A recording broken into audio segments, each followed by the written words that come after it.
Хәерле көннәр, хөрмәтле укучылар, катнашучылар, тыңлаучылар.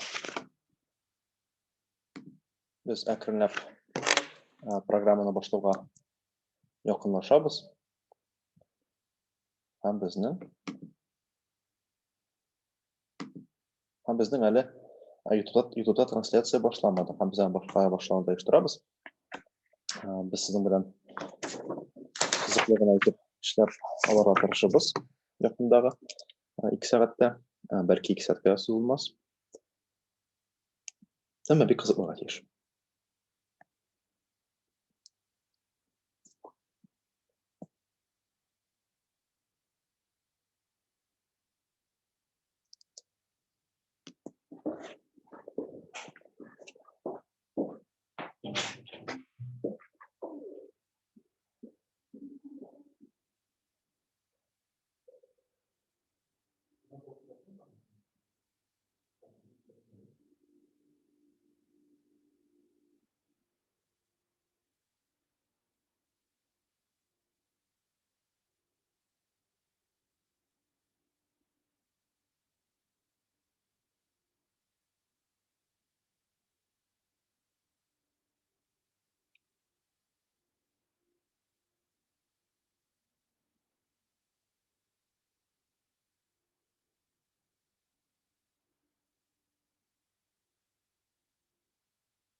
Әлегә без көтәбез безнең алдагы чыгыш ясаучы укучыларыбызны, беренчеләр укучыларны.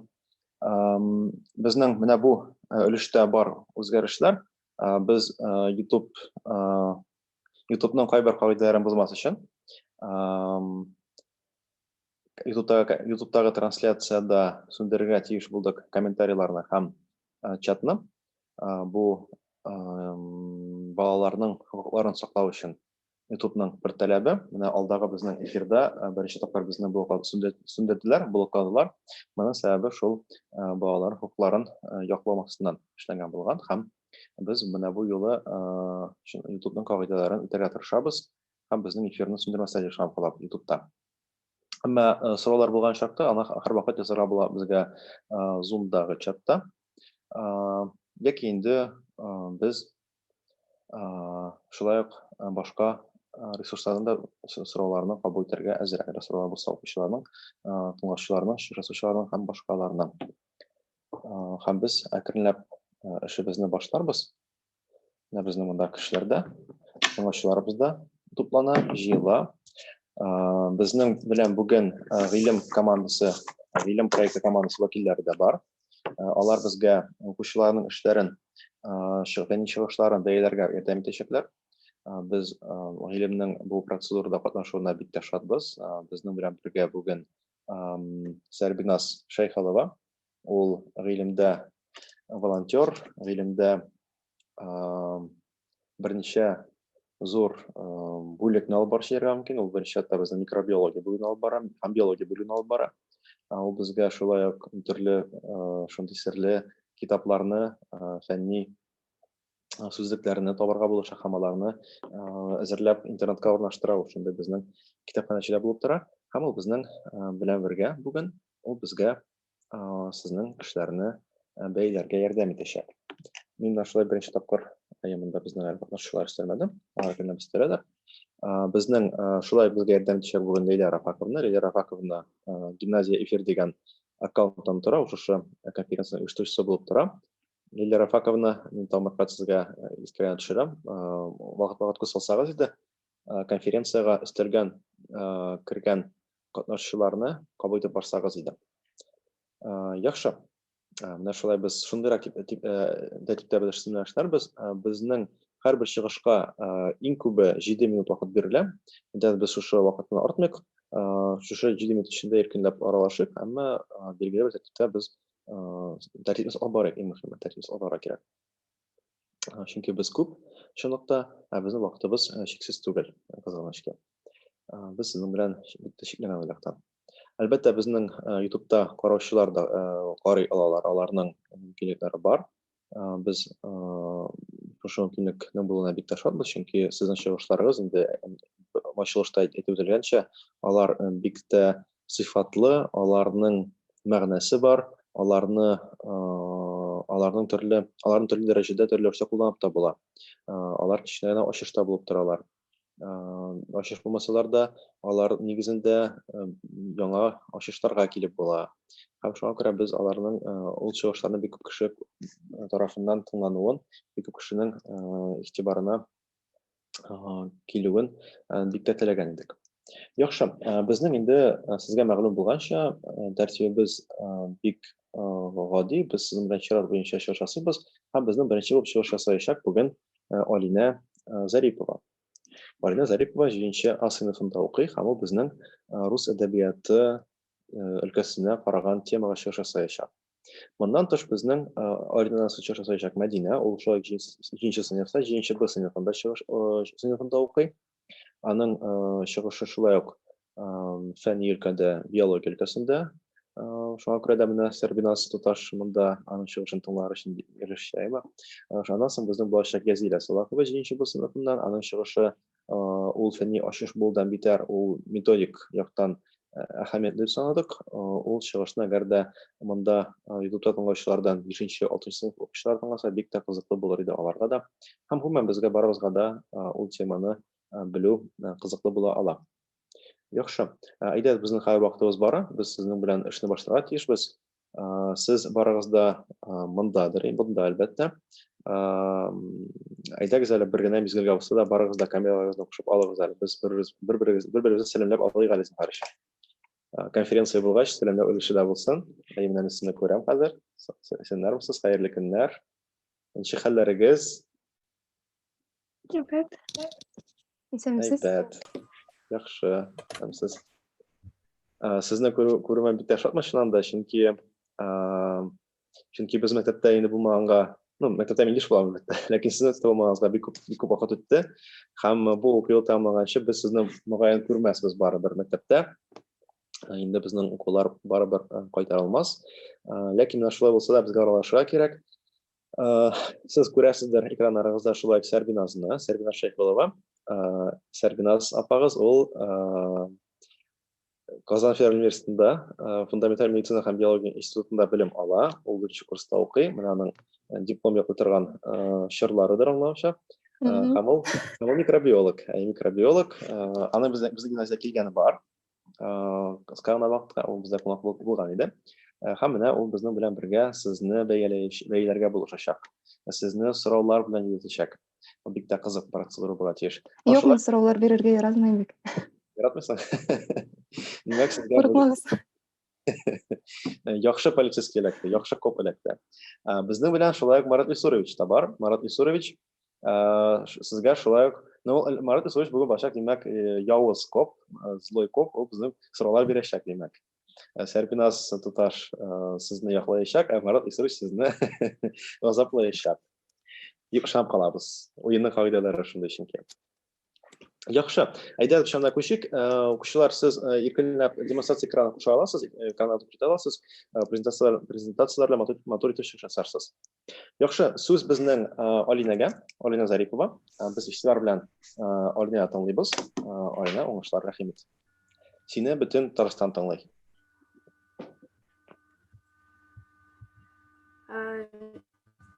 Здравствуйте, я Зарипова Алина, ученица 7 класса. Я представляю вам свою научно-исследовательскую работу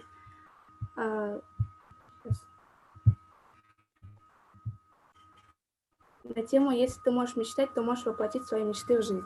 Мечта есть у каждого, у кого-то она реальная и земная. Кто-то может только надеяться, что его мечта сбудется. Любой человек надеется, что наступит прекрасный день исполнения желаний. Замечательный писатель Александр Грин рассказал историю исполнившейся мечты. Чудеса не приходят сами собой. Каждый человек должен воспитывать в себе чувство прекрасного, умение понимать окружающую красоту. Именно это обуславливает актуальность работы. В качестве гипотезы утверждение о том, что нужно верить в то, что на первый взгляд кажется абсолютно нереализуемым. Объектом исследования является феерия Алые паруса и учащиеся гимназии. Предметом исследования стал внутренний мир Ассоль, а также духовный путь героини и учащейся гимназии к своей мечте. Цель работы исследования неповторимой, волшебной и захватывающей атмосферы феерии Александра Грина, в которой сила мечты способна изменить и перевернуть феерию.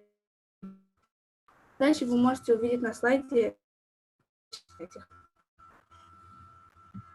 Давайте разберемся, что такое мечта. Мечта – это нечто, созданное воображением, мыслимо представляемо, или же предмет желаний и стремлений. В «Алых парусах» отчетливо рассматриваются два мира людей. Это мир мечтательницы Ассоль и жителей Коперны. Жители Коперны были готовы издеваться над любым человеком, жившим, думавшим, чувствующим не так, как они. И мне кажется, эти люди были глубоко несчастны. Они настолько огрубели душой, что не научились видеть прекрасное в мыслях и чувствах. А Ассоль же жила в другом, выдуманном мире, непонятном и потому непринимаемым обывателям. Мечта Ассоль сбылась. Капитан приказал поднять алые паруса, корабль зашел на порт, а на берегу его ждала девушка. И не важно, что о мечте Ассоль Грей узнал заранее. Главное – это верить и надеяться. Основная черта героини – способность верить в мечту.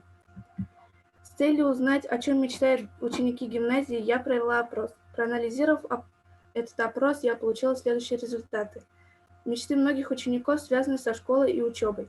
Мечты некоторых связаны с планами на профессиональную деятельность. Радостно, что ребята мечтают и задумываются о глобальных проблемах и вечных ценностях. Неудивительно, что современные школьники мечтают об атрибутах материального благосостояния. Что касается моего исследования, то я считаю, что у меня открывается обширная перспектива. И я хочу сравнить мечты учащихся 7 класса гимназии и учащихся 7 класса Поисевской СОЖ, где я закончила начальную школу. Мне кажется, это будет очень интересный опыт, и всем, надеюсь, понравится. Мечтать значит верить, верить значит мечтать. Замкнутый круг. Мечта зажигает огонек в темноте, освещающий мир вокруг. Вера помогает дойти до него, дает силы для реализации желаемого. Отказаться от мечты значит погасить огонек, оказаться в кромешной тьме. Чтобы этого не случилось, надо всегда следовать своей мечте. Воплощением мечты, которая сбудется, стал романтический образ Александра Грина Ассоль. Героиня учит нас верить в то, что на первый взгляд абсолютно нереализуемо. Ведь сила человеческого желания, подкрепленной верой и надеждой, не имеет никаких границ. Главное – сохранить в своем сердце доброту и искренность, которая рано или поздно приведет к осуществлению мечты. Мечтайте о высоком и недоступном, питайте любовь в сердце, веруйте и не теряйте надежду на то, что ваша вера будет вознаграждена. А тех людей, у кого нет ни гроша в кармане, а тех, у кого нет мечты. Такой человек похож на большой корабль, предназначенный для плавания в океане. На этом все. Спасибо за внимание.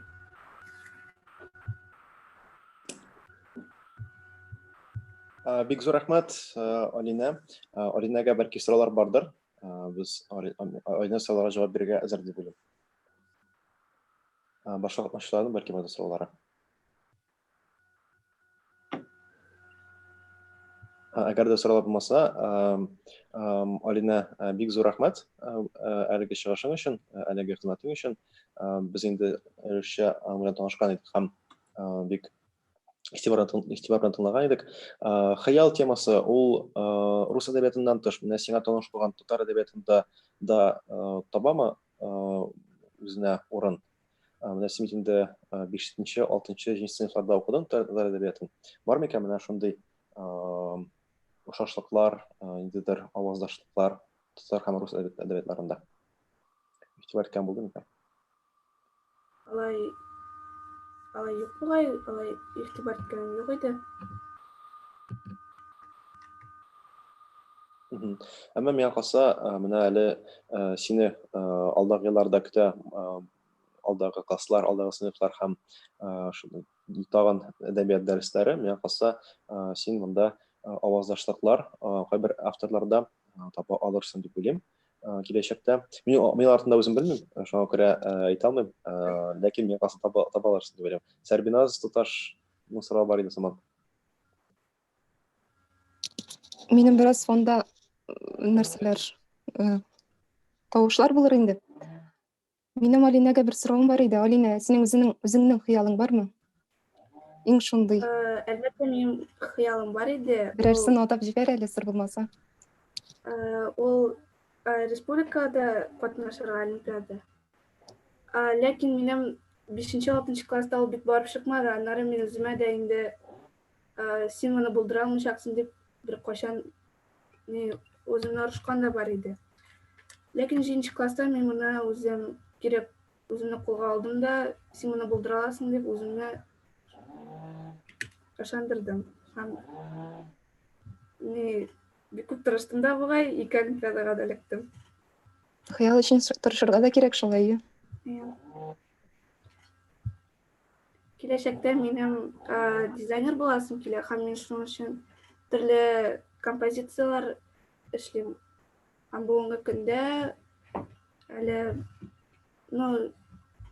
бүлмәләрне бизәү өчен балалар бакчасындагы инде төрле картиналар уйлап чыгардым. Һәм балаларга ошатырлык итеп. Афәрин, уңышлар сиңа. Рәхмәт. Бик зур рәхмәт Алинәгә тагын бер кат. Сырлар булмаса, без эшебезне дәвам итәбез. Бик зур рәхмәт Алинә чыгышың өчен. Алга таба уңышлар һәм барлык хыялларың чынга ашсын чыннан да. Олимпиадаларда да, һөнәр буенча да һәм башкалары. Яхшы, бик зур рәхмәт. Без дәвам итәбез һәм безнең алдагы чыгыш Мәдинә Вәлиева, безнең биология өлкәсендә. Рәхмәт. Курсантлар. Моя исследовательская работа посвящается черным тюльпанам и их условиям прорастания.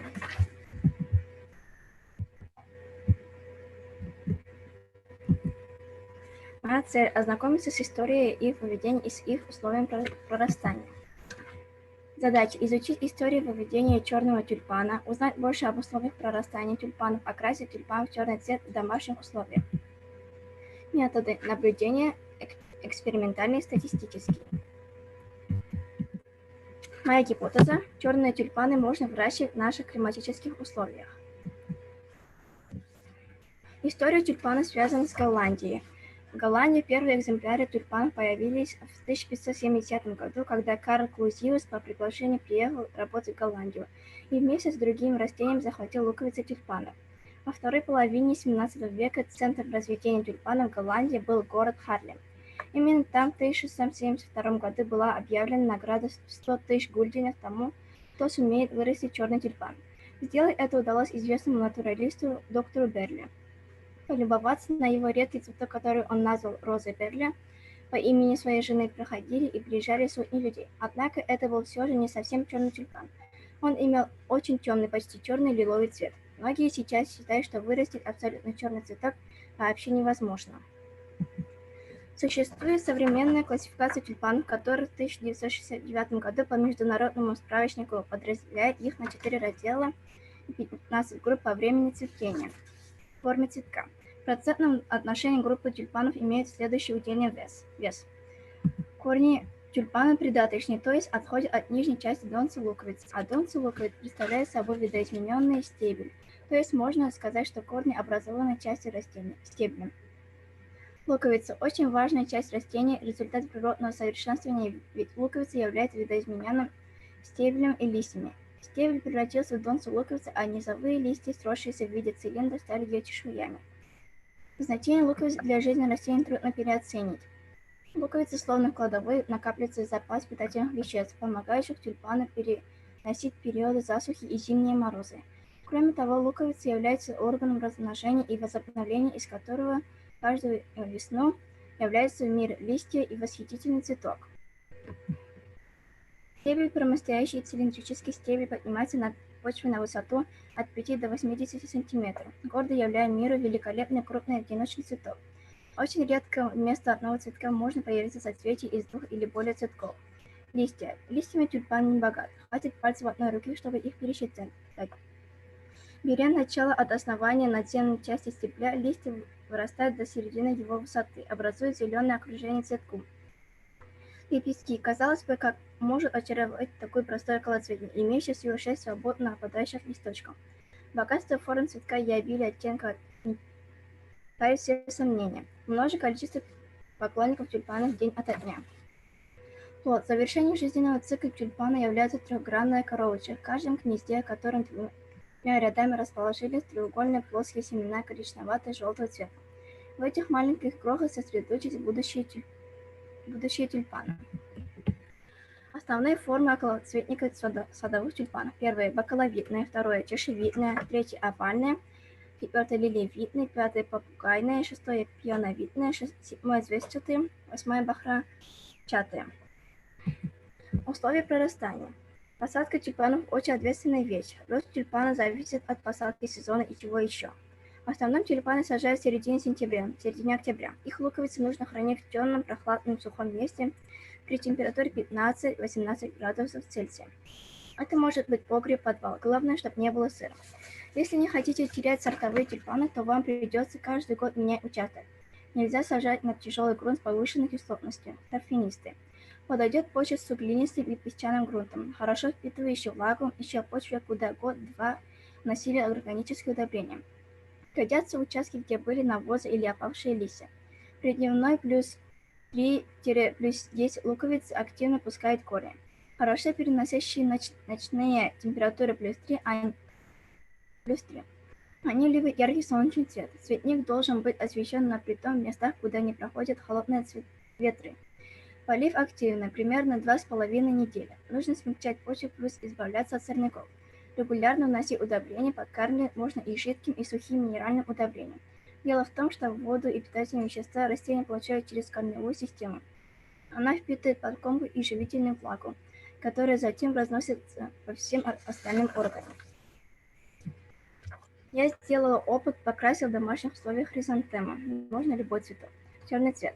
Я взяла белую хризантему, оставила сверху 10 см, чтобы вода и красители быстро добрались до лепестков. Они срезала косым срезом. Поставила в воду, где растворился черный бордовый пищевой краситель. Но этот цвет не получился, а вышел слегка синий и болотные цвета. Цветок окрасился в течение, я более насыщенным стал на 3-й день. Вывод. За время работы над проектом мне удалось узнать много нового и интересного, добиться положительных результатов и интереса со стороны своих родственников. Мои результаты. Познакомились с происхождением и распространением цветов, познакомились с особенностями строения тюльпанов, узнали о биологических особенностях тюльпанов, познакомились с классификацией тюльпанов, сама провела опыт. В заключение хочу сказать, что я добилась требуемых результатов. Сама сделала опыт, нашла информацию, и благодаря этой исследовательской работе я много чего узнала и открыла для себя. Спасибо за внимание. Бик зур рахмәт, Мәдинә, бу чыгышың өчен. Миңа калса сораулар бардыр. Бездә бу өлкәдә белеме булган, бу өлкә белән кызыксынган кешеләр күп. Һәр вакытта чатта шуңа күрә сораулар бирәсез. Моннан тыш һәр сораулга керешкәнче бер генә әйбергә игътибар итәргә теләгән идем. Менә безнең бүгенге көндә хәзерге вакытта 20 кеше карый YouTube'та. Сез шулай ук сораулар бирә аласыз. Әлбәттә, комментарийны һәм чатыңызга сүндерә туры килде. Әмма әгәр дә игътибар итсәгез, YouTube'та безнең шушы эфирның описаниесында, тасвирламасында сораулар бирү дигән урын бар. Шунда күрә аласыз сез сылтаманы. Ул сылтамадан күчсәгез, керәчәксез Padlet дигән платформага. Padletта язып була сорауларны доска рәвешендә, анда бик уңайлы плюска басасыз да, сорауны язасыз, ярыймы? Һәм мин аны укып чыгыш ясаучыга җиткерәчәкмен. Шул рәвештә без сезнең белән дә YouTube-тагы караучылар белән эшне дәвам итәрбез, ярыймы? Бик рәхмәт. Хәзер менә сораулар бирү мөмкинлеге Мәдинәгә. Үзәйләрне. Мәдинә, син менә үзеңнең гипотезаңда кара тюльпаннарны безнең якта да үстереп була дидең, шулай бит? Бу өлкә буенча син нинди эш башкардың? Мин инде көткән идем синнән кара тюльпанның суганчаларын алып, әллә үстереп карадыңмы икән дигән идем. Андый исәбеңдә юк идеме? Безнең якта мен күргән юк андый төстә тюльпаннар, ләкин мин үткәргән опыт буенча һәм үземә алган информация буенча мин әйтә алам, без үстерә алабыз бу якларда ул тюльпанны. Чөнки аларга үстерергә бөтен условиялар да бар. Бу суганча Казанда, Яшалда сатыла микән дип кызыксынып карамадыңмы? Белмим, әле карамаган идем әле. Бәлкем ул суганчаны табып үзеңә үстереп тә карарга кирәктер инде, күрер өчен ничегрәк үсә һәм бу шартларда ничек ул ияләшә. Һәм инде чәчәкләрнең менә син эшләп карагансың бит хризантема белән опыт. Ничек уйлыйсың, менә төрле төстәге чәчәкләр саталар бит чәчәк кибетләрендә. Алар шушы юл белән эшләнгәнме, әллә чынлыкта да шундый төрле төстә микән алар? Менә бигрәк тә яшькелт төсләре башлаймы? Бирюзовыйрак димме, бөтенләй менә табигатьтә булмаган төсләр булган хризантемалар бар. Ничек уйлыйсың син? Бу аның сорты шундыймы, әллә синең юл белән эшләнгән микән? Син тикшергән юл белән. Менә без укытучы белән шушының турында уйланган идек. Менә төрле төстәгеләре, шул яшел, сары бергә кушылган төсләр булганы, ансы бәлки шушындый ни белән эшләнгән, метод белән, менә кызыл бер генә төс булганнары, ансы инде сортлыдыр инде. Аннары менә син игътибарга алсаң, 3 көн күзәткәнсең бит инде. Ул бүтән лепестоклары да, аның таҗлары да карага киреп бетмәде, шулай бит? Аңа менә нинди система буенча бу краска бара лепестокларга дип кызыксындыңмы? Менә ничек чынлыкта да таҗлар төс алыштыра? Алар менә без бит инде кыскарак әйтеп калдырдык өстән тизрәк барып җитсен өчен. Әгәр озын калдырсак, ул озаграк буялыр иде. Шуңа мин 10 сантиметр калдырдым да өстән. Кистем, кыек итеп кистем дә аны нигән өстә белән. Ул шулай тизрәк барып җитәргә тиеш чәчәкнең таҗларына. Ул ни өчен менә шунда краска менә микән? Кызыксындыңмы? Чәчәк ни өчен төсен алыштыра? Менә ул краска сеңә аңа. Нинди көчләр ярдәм итә? Биологиядән. Ягыннан карамаган әле. Ул сорауга җавапны эзләп кара әле, ярамы, ни өчен ул безнең впитывать итә, сеңдерә, һәм инде лепестокларына тарата нинди системалар аңа ярдәм итә һәм нинди көчләр ярдәм итә. Рәхмәт. Безнең палетта берәү язган, мин беләм дип, бәлки безнең ютубта караучылар арасында бу сорауга җавапны бирүчеләр бардыр. Һәм без ул кешегә афәрин дибез. Яхшы, там бармы сораулар? Сәрбина Ташның. Минем сорауда түгел, күбрәк инде шундый, үзе безнең уку йортына реклама формасында мөмкинме? Әйтеп узарга. Әлбәттә. Менә шундый кызыксынучылар булганнар өчен инде әле безнең алда да биология буенча берничә чыгыш көтелә. Шулай бит.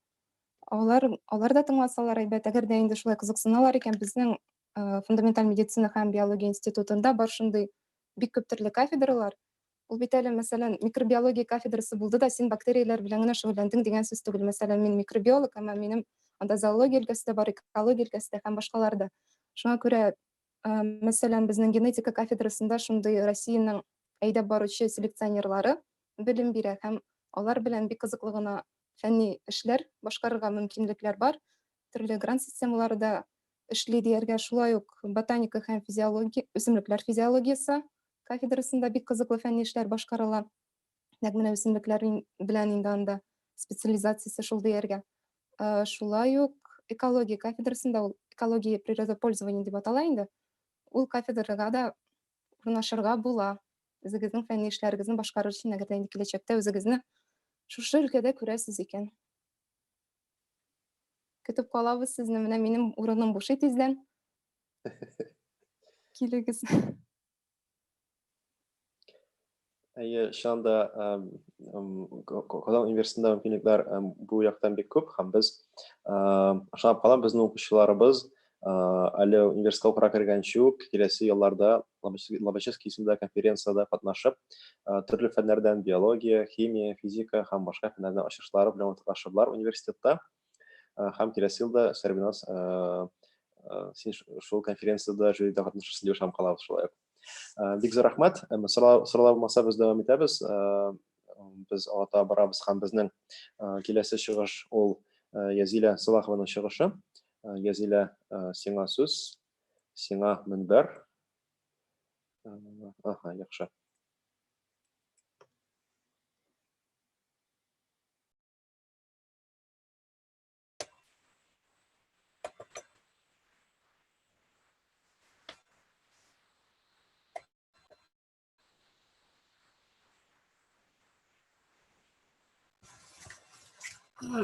Я Салахова Язля, ученица 7 Б класса, и тема моего проекта – это компьютеры будущего.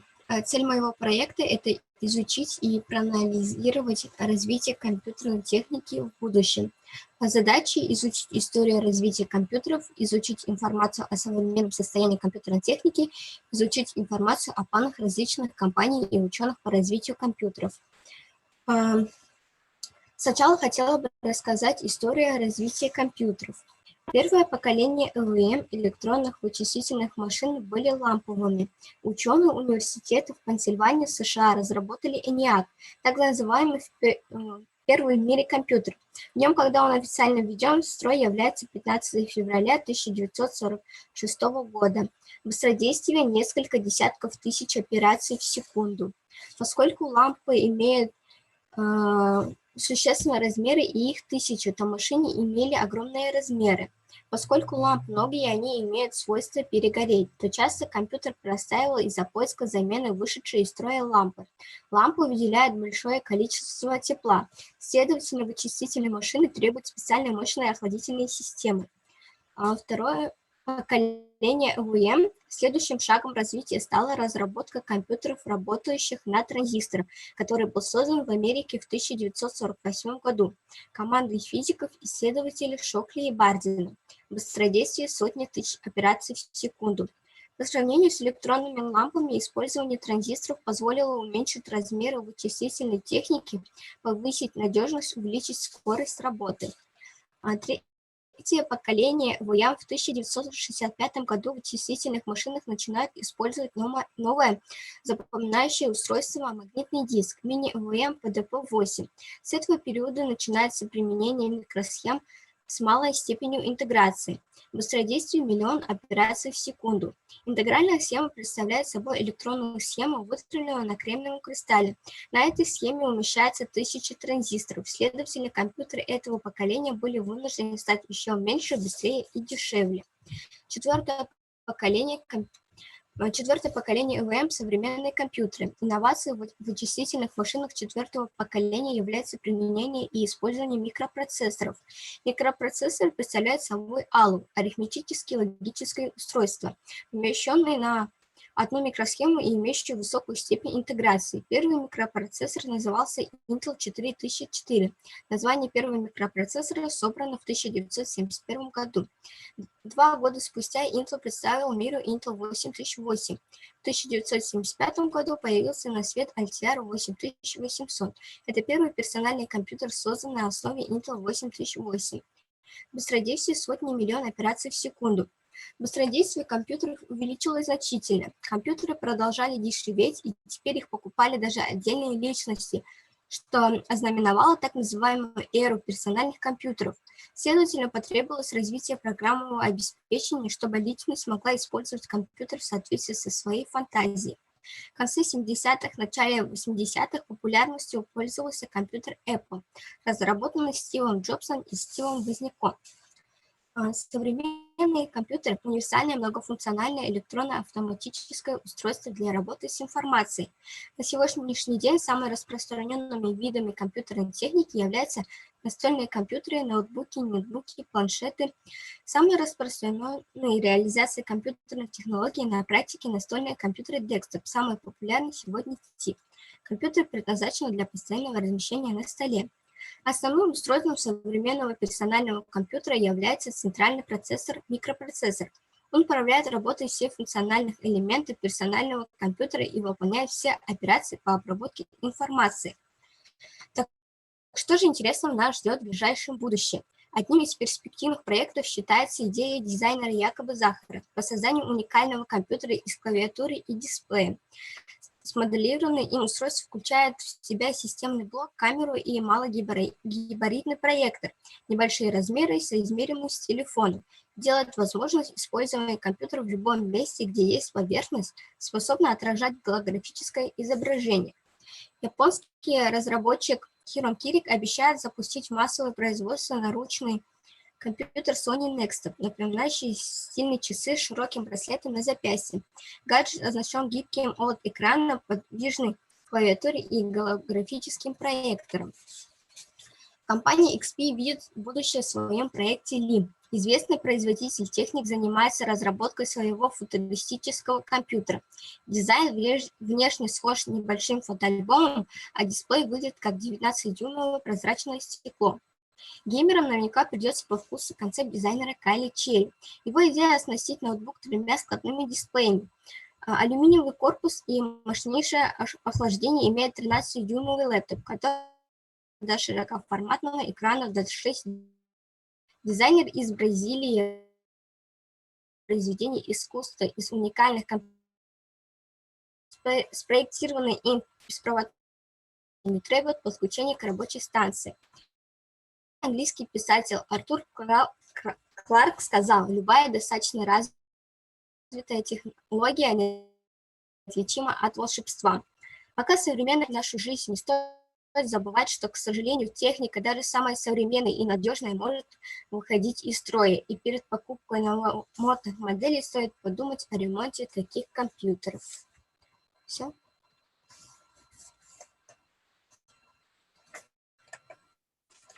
Бик зор рахмат, Язиля. Миңа калса, сораулар бәлки бардыр.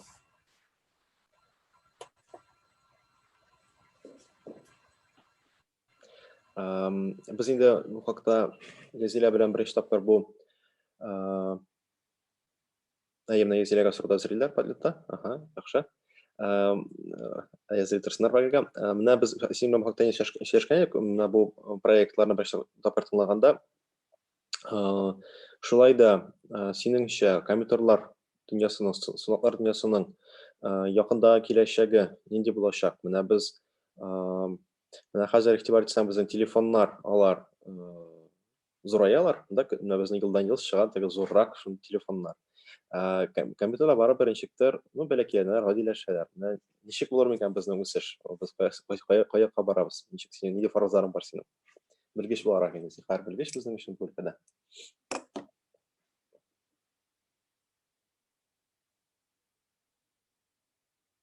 Язиляның интернеты өзелдеме әллә?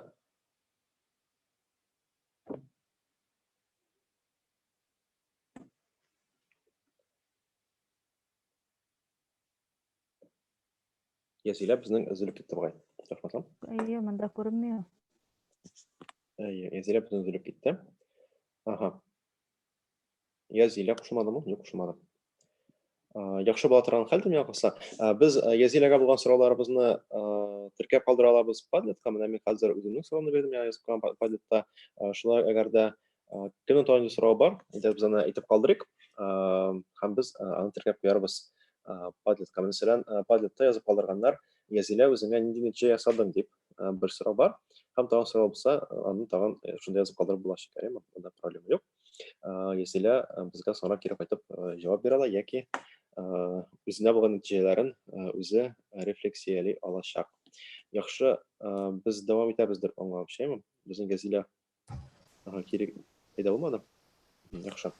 Рәхмәт. Без дәвам итәбез һәм безнең алга таба чыгыш ул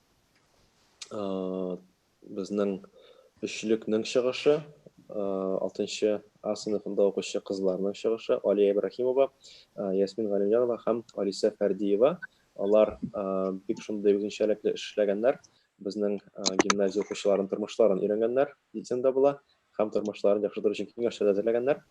Аларга сүз, рәхим итегез.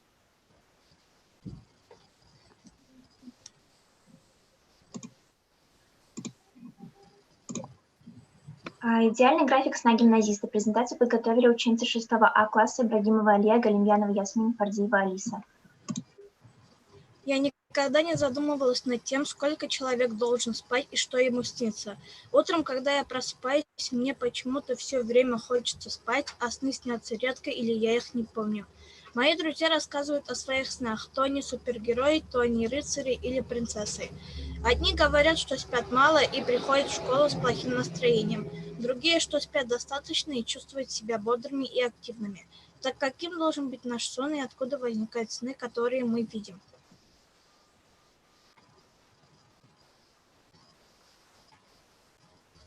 Ясмин Мандаму. Цели нашего проекта – узнать, что такое в целом сон, структуру сна, параметры здорового сна, толкование сновидений, создать опросы учащихся гимназии самонаблюдения и создать идеальный график сна.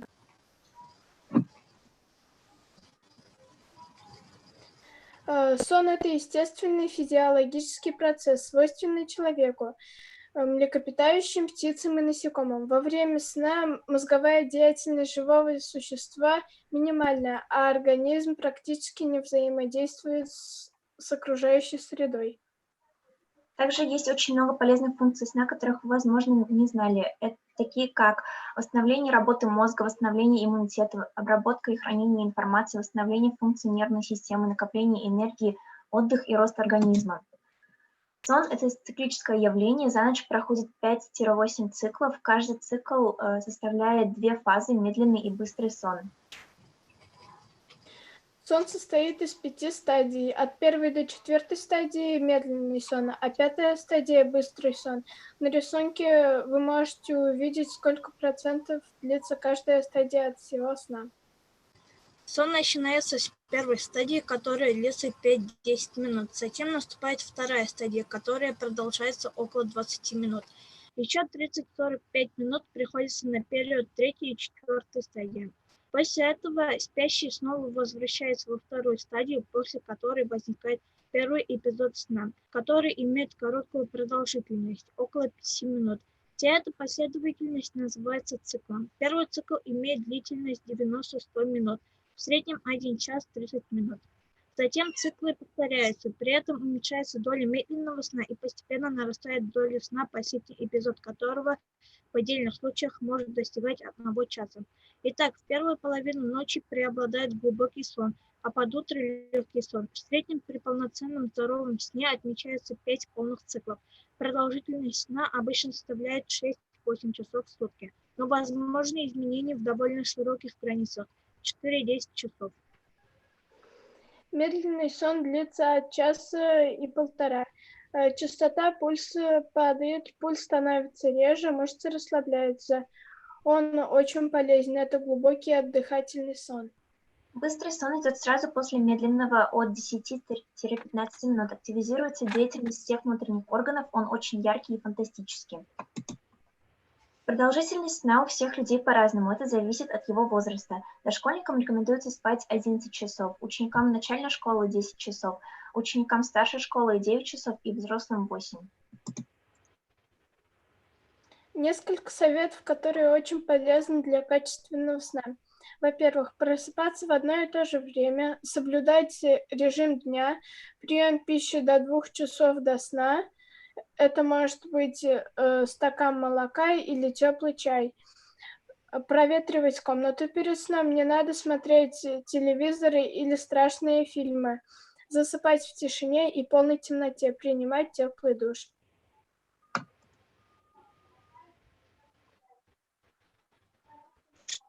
Что случается с нами, если мы будем не соблюдать правила хорошего сна? Из-за некачественного сна мы часто зеваем, ослабление иммунитета, раздражительные, забывчивые, отстоим по учебе, плохое настроение. Летаргическое. Тяжелые нарушения сна. Также есть тяжелые нарушения сна, так как помрачение сознания, неполное, неотчетливое осознание окружающего с настоящим, восприятие и правильного отношения к своему состоянию. Лунатизм – болезненное состояние, которое выражается в бессознательных и опасных действиях. Это хождение во время. Кома – состояние полного отсутствия сознания. Летаргический сон, мнимая смерть. Если вы обнаружили у себя эти признаки, то вам следует обратиться к врачу. Сновидение – это восприятие слуховых, зрительных, тактильных образов, которые возникают в сознании спящего человека. Все, что видит человек во сне, отражает впечатления, мысли, мечты, переживания, страхи, события повседневной жизни. Спящий человек не осознает, что он спит, и воспринимает все, что происходит с ним во сне, как реальность, разговаривает с людьми, решает проблемы, совершает определенные поступки. Людям снятся самые разные, страшные и волшебные сны. Зачем нужны сновидения? Ученые проводили опыты и лишали людей возможности видеть сновидения, то есть будили их при наступлении быстрого сна. И, как выяснилось, у людей без сновидений появлялись нервозы, чувство страха, тревоги и напряженности. Получается, что наши сновидения – это столь же необходимая работа мозга, как и обычная умственная деятельность.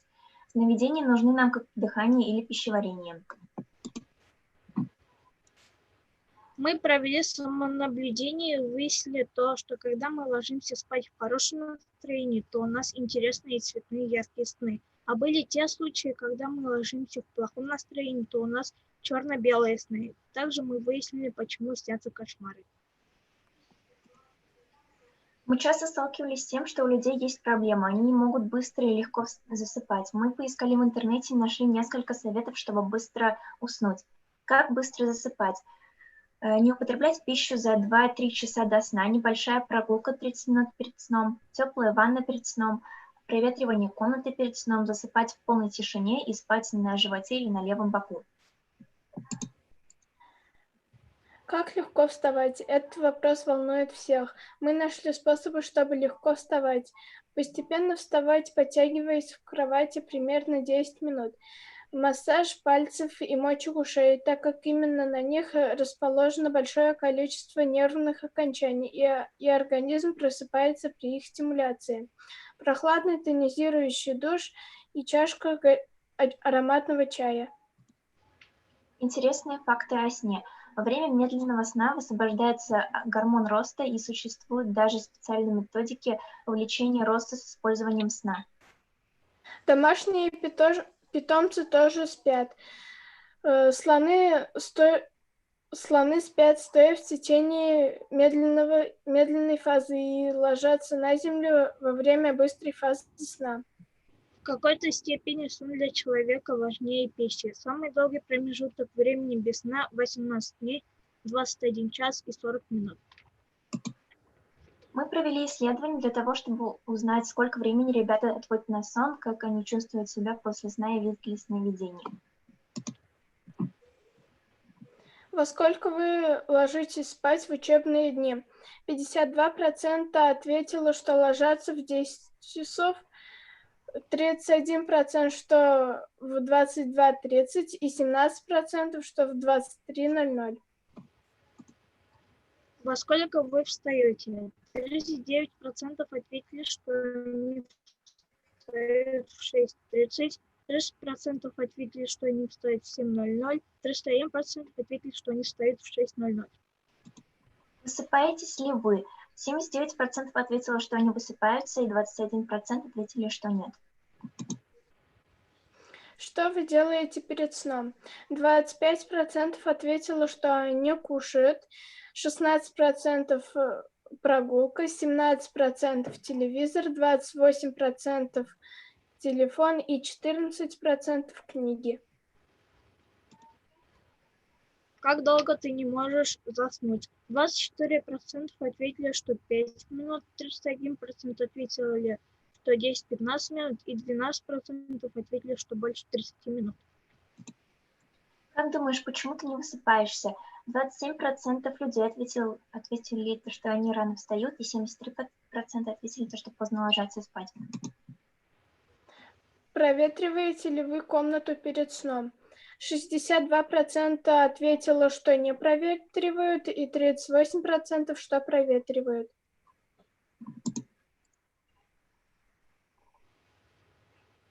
Вы просыпаетесь Вы просыпаетесь сами или кто-то вас будет? 34% ответили, что они сами просыпаются, и 66% ответили, что их будет будильник. По этим данным мы составили идеальный график гимназиста, который будет подходить по всем параметрам. И вот он.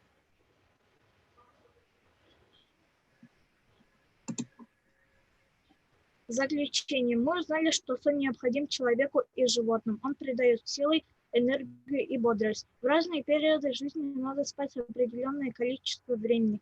Сон нужен каждому человеку. Он имеет существенное значение для здоровья. Нарушение сна может привести к серьезным психологическим заболеваниям. Также мы создали идеальный режим дня гимназиста. Мы надеемся, что этот проект был полезен для вас. Берегите себя и свое здоровье. Спасибо за внимание.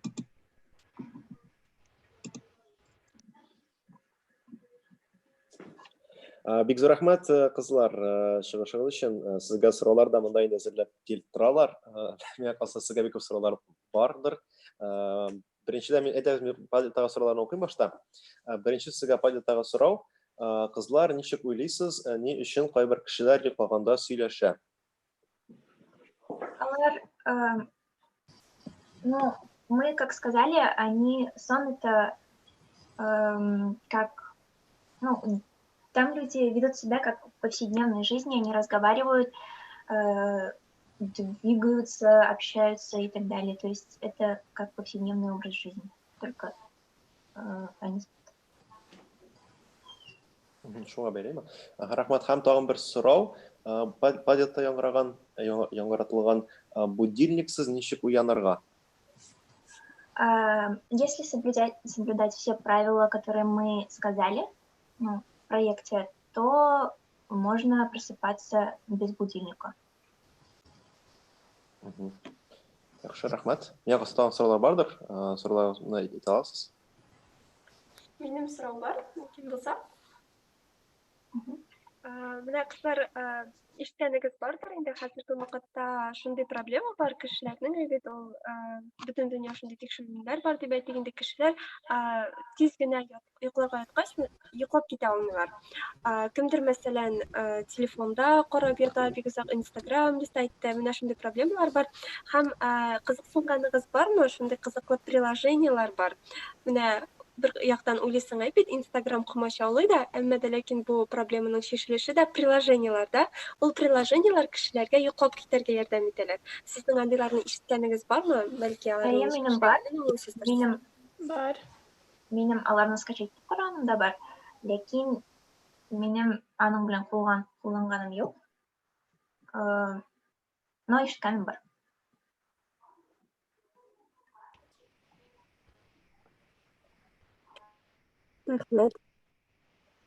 Bir gene sırao, mine şunday günler bula, нык тыгыз деймисең, эштә күп алҗыйсың шул хәтле һәм яткач йоклап китеп булмый. Берәр чарадан соң бәлки менә шундай булганы бармы сезнең? Минем шулай булганы бар. Ни өчен дип уйлыйсыз? Юкса алҗанга арыткан йоклап китеп булмый.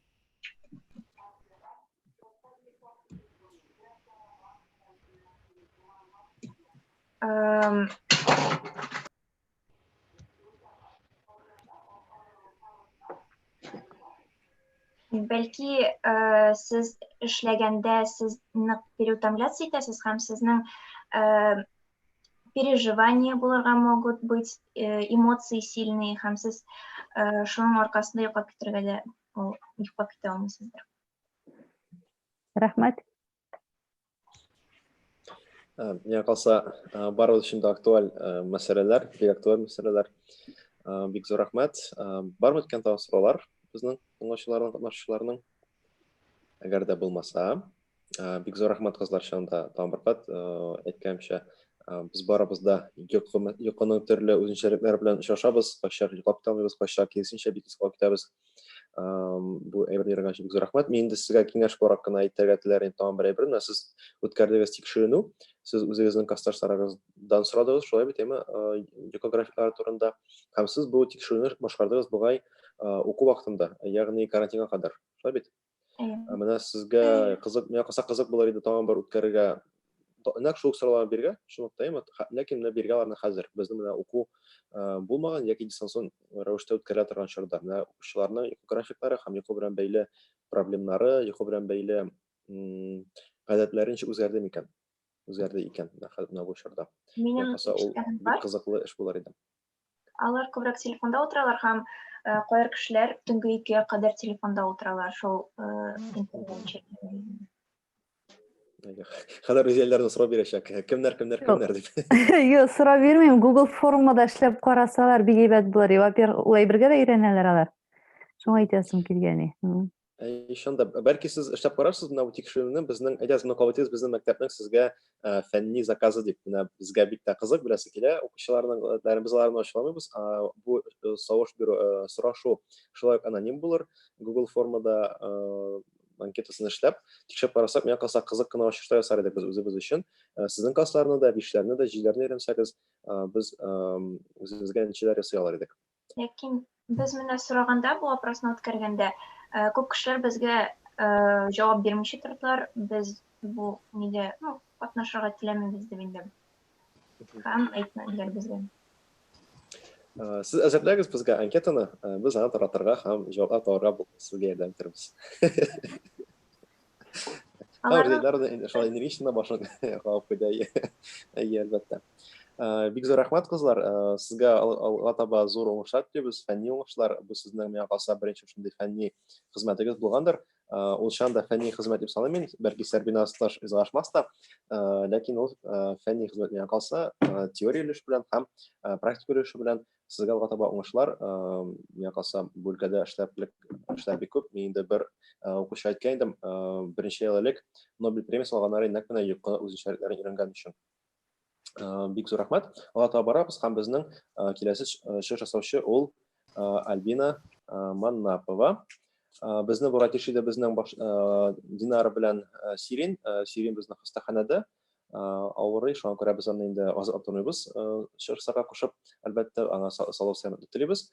Һәм безнең Динара безнең әзерләнә имтиханнарга бүгенге көндә фортепиано буенча. Без аңа шулай уңышлар телибез һәм киләсе елда конференциядә катнашыр дип үмитләнеп калабыз. Һәм хәзер сүзне Альбинага, Альбина безнең бик тә кызыклы темага чыгыш ясаячак, шулай бит. Рәхмәт. Хәерле көн.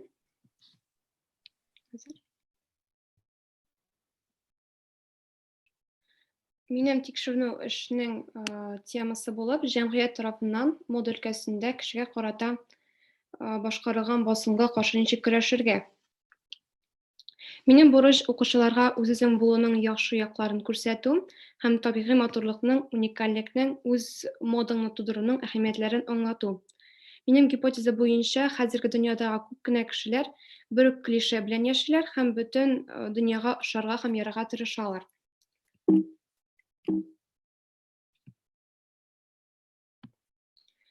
Хәзерге вакытта мода трендын өйрәнүне таләп итүче предмет булып тора, чөнки ул икътисадның һәм җәмгыятьнең социаль үсешенә йогынты ясый. Моннан тыш, мода үзе даими еш кына үзгәреп тора. Шул рәвешле аны өйрәнү хәзерге заман мәдәнияте өчен бик тә актуаль булып санала. Мода күпме дә булса үз чорының көзгесе булып санала. Ул җәмгыять тормышының иң якты вакыйгаларын, фән һәм техника казанышларын, кешенең әйләнә-тирә дөньясын, эстетик идеаллары турында кузгалуларны чагылдыра. Мода кеше тарафыннан дөньяда барган мөһим сәяси, икътисади, социаль һәм мәдәни вакыйгаларны интерпретациялау ысулы дип ышанып әйтергә була. Көннән-көн модага карата игътибар арта бара. Аның кеше тормышында әһәмияте күбәя. Вакыт бара, мода үзгәрә, үсә, үткәннәргә әйләнеп кайта, илһам ала һәм янәдән гардеробны алыштырырга мәҗбүр итә. 21-нче гасырда әле 2 генә дистә еллар узган, әмма инде ничә тенденция алыштырылган, ләкин нәкъ менә 20-нче гасыр аны омтылышы һәм тиз үзгәрешән итә. Еллар бара-бара мода аерым бер индустрия булып кереп китә. Хәзерге вакытта мода индустриясы якынча 1,3 триллион доллардан бәяләнә. Шул ук вакытта, мәсәлән, фармацевтика индустриясы бары тик 880 миллиард долларда гына. Бик күп кешеләр җитештерү, маркетинг, кием сатуга җәлеп ителәләр. Димәк, моның барысын да кемдер сатып ала һәм куллана.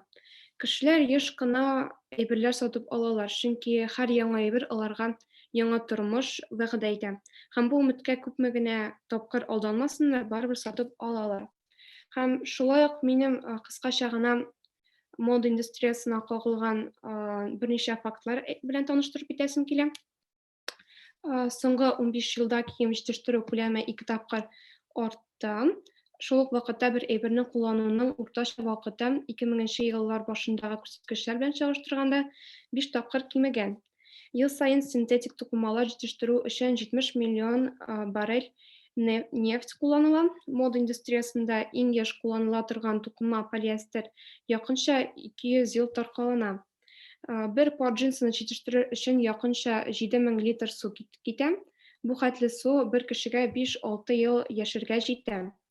Барлык үстерелгән мамыкның 90% геномодификацияләнгән. 80% очракта без 20% кына киемебезне киябез. Сезонның төсен елга төсе буенча ачыкларга була ди Китайда яшәүчеләр. Китайда җитештерү тирәсендә яшәүче фермерлар киләчәк сезонда нинди төснең модада булачагын елгадагы суның төсенә карап әйтә алабыз диләр. Тукыманы буяганда суга 72 төрле тоташтыру эләгә. Шуның 70-30-ы анда мәңгелеккә кала. Вискоза һәм башка ясалма тукымалар җитештерү өчен ел саен 70 миллион агач киселә. Күп кенә кешеләр үзендә нинди дә булса образ булдырырга тырышалар һәм аны даими рәвештә камилләштерәләр. Бу образны хәтта модага бик игътибар бирмәгән һәм аны яратмаган кешеләр дә тудыралар. Чөнки модага игътибар бирмәү ул шулай ук үзенчә мода дип санала. Бик еш бу дөньяга мөрәҗәгать булып тора һәм ул болай укыла. Мин моданы пропагандалаучылар кебек үк яхшы киенә алмыйм. Шуңа күрә мин аны кирегә кагачакмын. Тик шулай да мода кеше тормышында бик зур роль уйный. Ул аны инкар итәме, юкмы? Кешенең тәне бар. Әйе, кеше ул тән. Аның шәхесе бары тик гәүдә ярдәмендә генә чагылырга мөмкин. Шәхес тәнне әтән шәхесне үзгәртә диләр. Тышкы кыяфәткә карап үз-үзеңне кабул итү үзгәрә. Димәк, шулай ук үз-үзеңне тоту да һәм нәтиҗә буларак тирә-юньдәгеләрнең карашы да үзгәрә. Кемгә дә булса ошарга һәм ярарга тырышма. Киресенчә, үзеңне эчке яктан үзгәртергә тырыш. Ул чакта кемгәдер ошарга мөмкинлек булачак. Күпләр соң бөтенләй киресенчә эшлиләр. Чит кешегә, әйтик, иратларга я эш бирүчеләргә нәрсә ошаганын җентекләп өйрәнәләр һәм аларның теләкләре буенча үзләрен үзгәртәләр, җайлашалар. Кемгә син ошый аласың, әгәр дә син үз-үзең булмасаң? Әлбәттә, берәүгә дә түгел. Мода кием, салым, тышкы кыяфәт булар ярдәмендә кешеләр координатлар системасында үз урынын билгелиләр. Ләкин эчтәге һәм тыштагы фикерләр һәрчак туры килмиләр. Кайберәүләр аларны башка кешеләр урнаштырган урын белән ризалашмыйлар һәм ул урыннан баш тарталар. Һәм иң мөһиме, аларга барыбер түгел. Алар барысына да аларның урынында түгеллеген тырыша испатлыйлар. Ягъни кешеләрен беренче этапта түгел, үз-үзеңнән канәгать булу, ә соңгысында кемгәдер ошарга, тәэсир ясарга, шаккатырга куялар. Кыскасы, моданы күзәтеп торырга кирәкме дигән сорау мәгънәсез дип уйлыйм. Барысы да аңлап яки ирекле, яки мәҗбүри күзәтәләр. Шулай булгач, ирекле һәм аңлы рәвештә күзәтүең яхшырак. Килешәсеңме? Үземнең гипотезамны дөрестлеген испатлар өчен мин социаль челтәрләрдә сораштыру оештырдым. Сорауларны түбәндә күзәтә аласыз. Нәтиҗәләр булып, мода белән кызыксынмыйм дигәннәр 42%, мода белән яшим дигәннәр 14%, модага игътибар бирмим дигәннәр 21%, 21% игътибар бирәләр 23%. Шушы әйткәннәрдән чыгып, мин шул фикергә килдем. Безнең хәзерге дөньяда моданың әһәмияте бик танык көчле. Һәм ул безнең белән җәмгыять аркылы, иҗтимагый фикер басымы аркылы яки инде социаль челтәрләр һәм башка төрле ысуллар ярдәмендә үз контролендә тотарга тырыша. Без үз теләгебез белән мәяки ирексезләнеп, барыбер шул әйләнмәдә катнашабыз. Кызганычка каршы, без инде ул әйләнештән чыга алмыйбыз. Ләкин шулай да моданың уңайлыклары да булып чыкты. Мәсәлән, ул күп кенә кешегә үз-үзенең сәләтләрен күрсәтергә булыша, аерым гына очракларда башкалардан аерылып торырга да мөмкинлек бирә. Ләкин күп кенә очракта иҗтимагый фикер басымы ярдәмендә бик читкә чыгарга мөмкинлек бирми. Әмма инде синең рухың көчле икән, син моның турында бик кайгырып тормыйча үз максатыңа ирешерсең дип өметләнәм. Моннан кала моданың икътисадта да уңай рольләре бар. Мода ярдәмендә ул кыска гына араларда күтәрелергә мөмкин. Шулай булгач, җәмгыять фикеренең басымына каршы көрәшеп була. Әмма дә соң аның өчен беренчедән үзеңне яратырга кирәк, ә икенчедән көчле рухлы булырга кирәк.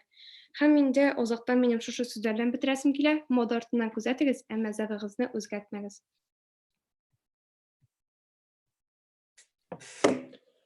Бик зур рәхмәт, Альбина, эчтәлекле чыгышың өчен, тактар турында чыгышың өчен. Ул миңа калса безнең өчен бик тә мөһим, бик тә әһәмиятле үзенчәлек чыгышның тарша булуы.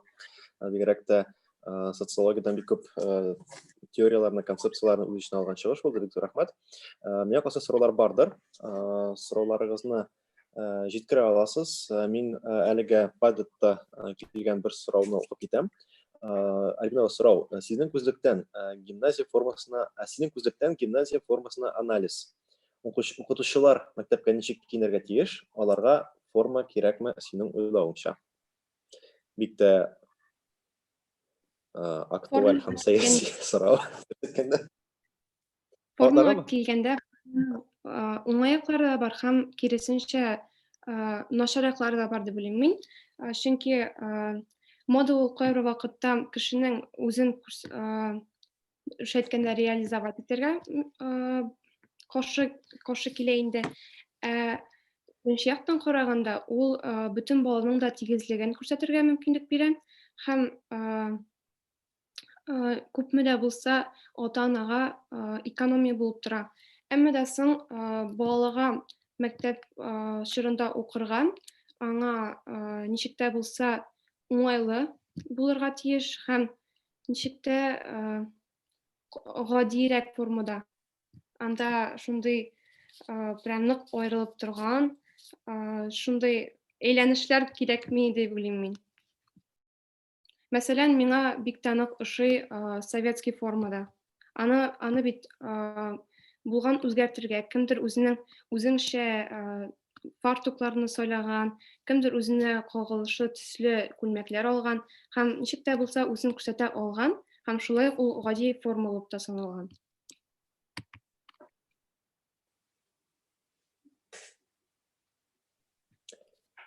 Рәхмәт. Укытучыларның формасы турында мондай сорауның икенче өлеше бар иде. Укытучылар мәктәпкә ничек киенергә тиеш? Минем уйлавымча, укытучылар бит инде алар шул ук мәктәпкә эшкә йөриләр һәм минем уйлавымча аларга просто деловой стиль булса да шул җитә дип уйлыйм. Бик зур рәхмәт. Тагын сораулар бармы икән? Бармы икән, юкмы икән? Миңа калса Ленар Шавалиевның сорауы бар. Ленар абый, сезгә сүз.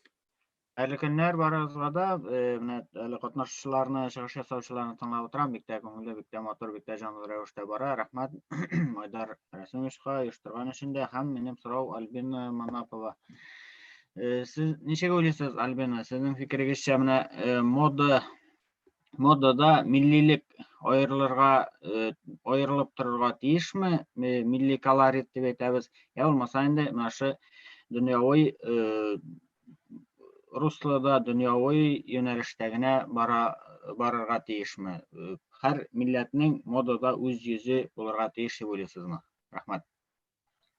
Минем уйлавымча, мода төрлечә булырга мөмкин һәм алар төрле бүленешләргә ничек әйтергә, төрлечә бүленергә дә мөмкин. Кемдер үзенең стильдә бүленергә мөмкин. Кемгәдер элеккеге чордагы стильләр ошый, ә кемгәдер киресенчә яңаны уйлап табарга туры ошый. Һәм бар шундый, хәзер бит инде бик тә нык популяр татар элементларын үз киемендә куллану. Һәм минем уйлавымча, кемгә ул ошый һәм киләчәктә ул бик тә нык популяр булып китәр дип уйлыйм, чөнки ул бөтен дөнья буенча тарала. Һәм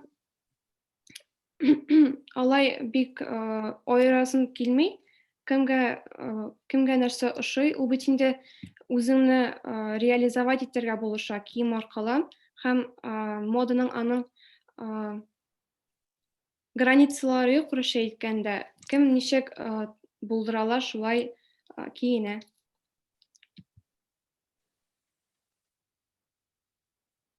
Рәхмәт, Гөлзар. Рәхмәт, Альбина. Ленаральный сораудан жауап ишетелгәндер. Тагын сораулар булса? Юкмы, без дәвам итәбезме? Дәвам итәбездер. Яхшы. Бик зур рәхмәт, Альбина, тагын бер кат чыгышың өчен, эшең өчен. Миңа ул эш инде мин вакытта әйткән идем, тагын катлы, миңа ул эш ошады үзенең теоретик өлешенең дә булуы белән. Чөнки мин гуманитарий булгач, гуманитар фән өлкәсендә йөргәч, инде ул теорияларның катнаулыгын һәм бер төрле булмавын, бер төрле мәгънәгә булмауларын беләм, шуңа күрә аларны куллану өчен зур рәхмәт тагын бер кат. Яхшы, дәвам итәбез. Алга таба безнең монда миңа шундый сүз килеп иреште, безнең Динара кирип чыккан иде бугай. Шулай бит? Юк, кирип чыккан булмыйча. Динара кирип чыккан бугай. Яхшы да булмаган икән. Яхшы, дәвам итәбез. Алга таба безнең 10нчы сыйныф укучысы, тагын шулай ук Алина Валиева. Без янә күчәбез биология дөньясына. Сәрвиназның күңеле булгандыр хәзер, әйме? Алина Валиевага сүз, 10нчы сыйныф укучысы. Рәхмәт.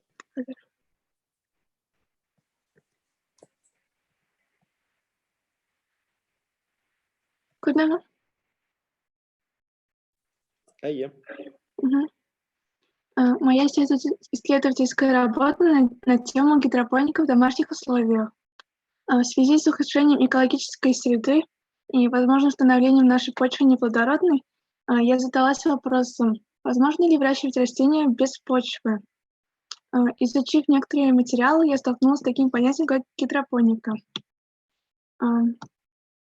Гидропоника — это выращивание растений в беспочвенной среде. Актуальность этой темы отрицать нельзя, так как уже в наше время некоторые страны, например, Нидерланды, Канада, Великобритания, почти полностью или на треть перешли на гидропонный метод выращивания. И возникает такой вопрос, а возможно ли это все воплотить в домашних условиях? Я поставила себе цель провести эксперимент и проверить действенность этого способа. Эксперимент сам продлился 2 недели. Для начала я поставила задачи: это выявление положительных и полезных качеств гидропоники, запись наблюдения и некоторые другие. Гипотеза гласит о том, что выращенные в субстратах или в искусственной среде растения не отличаются от выращенных в почве, а может быть и превосходят их по некоторым признакам. Теперь скажу немного о самой гидропонике. Это ресурсосберегающая и безопасная технология, которая требует экономного количества воды и является не такой трудоемкой. Сама она делится на 2 системы, это пассивная и активная. Пассивная не требует вспомогательных устройств, потому что питательные растворы достигают корней за счет действия капиллярных сил, а для активной требуются насосы. Принцип работы пассивной или фильтровой системы заключается в том, что 2 лотка устанавливаются друг на друге, один из них с растениями и субстратом, а другой с питательным раствором, который достигает корней через фитили. Существует несколько видов активной системы, но самый популярный из них — это система капельного полива или орошения. Она активно используется и широко используется в теплицах для ее автоматизации. Она состоит из бака с питательным раствором, который подается каждому растению через специальные трубы с помощью насоса. Я же использовала самый простой вид пассивной системы — это выращивание таких вот рулонов. Для их создания потребовались полиэтиленовые пакеты и бумажные салфетки.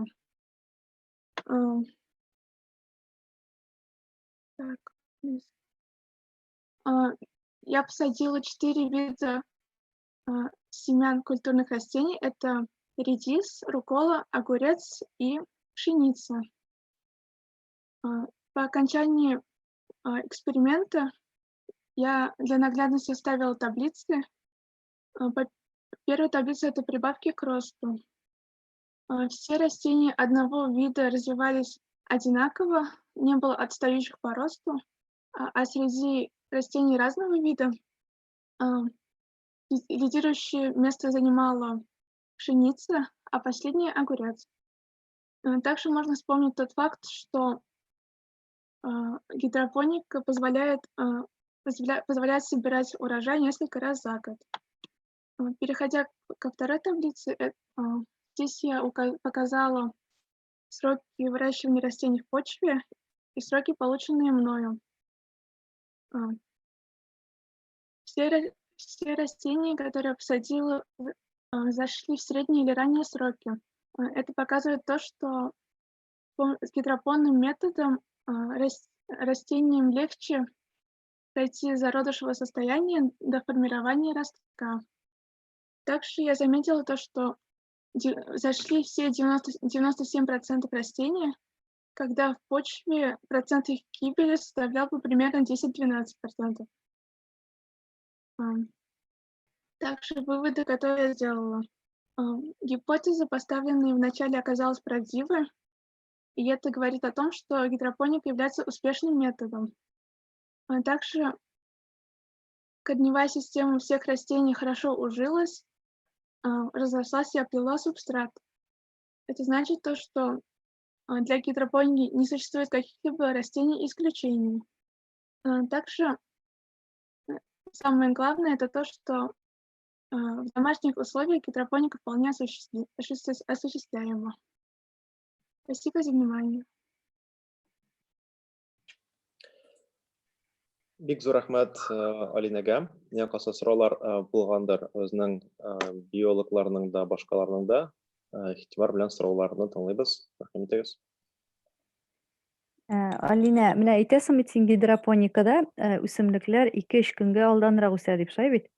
Кызыксындыңмы, ни өчен шулай икән? Безнең җир каты бит инде, шуңа семеналарга кыенрак үсергә. Һәм инде безнең, Шундай субстратларда үскәндә минеральный вата, мохта, аңа инде һавага өскә таба чыгарга җиңелрәк була. Димәк, безнең орлыкларга нинди шартлар кирәк инде? Беренчесе инде ул һава дип әйтәсең киләме? Һәм инде барыбер дә сыекча дибез инде, ул чөнки анда бөтен минерал тузлар эритен өчен безгә су средасы кирәк дибез. Ярый, рәхмәт. Менә бу әйтәсең бит редискаларны шулай үстереп карадым дип. Бу рассада өчен шул юлны кулланырга тәкъдим итәсеңме син? Шушы методны дибез инде. Сол. Без үзебез гел шулай итеп кенә үстерәбез инде рассадаларны. Рассадаларны. Бу урынны да экономить итәргә булыша. Рәхмәт. Күренеп тора, гаиләдә авыл хуҗалыгын яхшы белүче кешеләр бар. Сәрбиназга сорау. Сәрбиназдан сорау. Миңа бик ошады шундый бу эш. Моны мини-курс эше дип тә атап буладыр, хәтта. Шундый искиткеч эш. Һәм шулай өстәмә әйтеп әйтәсем килә, гидропоника өлеше турында сөйләдең, һәм бит инде безнең бар аэропоника өлеше дә, унсында инде аэрозоль формасында гына сиптерелеп кенә ремәләрдән башка дияргә. Һәм әлбәттә бу бик актуаль. Минем үзем дә ничек әйтим, нефть һәм нефть продуктлары белән пычранган тирәлекләрне шундый биологик ысуллар белән чистарту буенча минем фәнни эшем шуңа багышланган һәм бу чынлап та бик авыр, бик күп еллар кирәк әлеге эшне башкару өчен.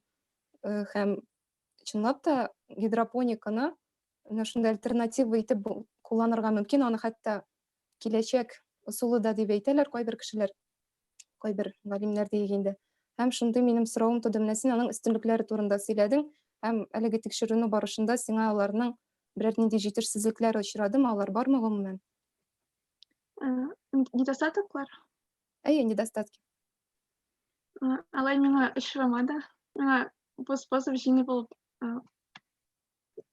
күренде. Ага. Яхшы, рәхмәт. Үсемлекнең менә тышкы кыяфәтен караганда, гидропоника белән үскәннеке белән җирдә үскәннеке аерылып торамы?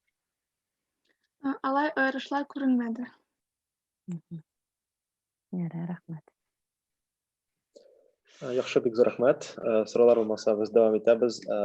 Шулай ук мин тамырга искә төшерәм, безнең сорау бирү мөмкинлеге бар Padlet'та. Padlet'та безнең доскага, тактага, онлайн тактага сылтаманы сез күрә аласыз.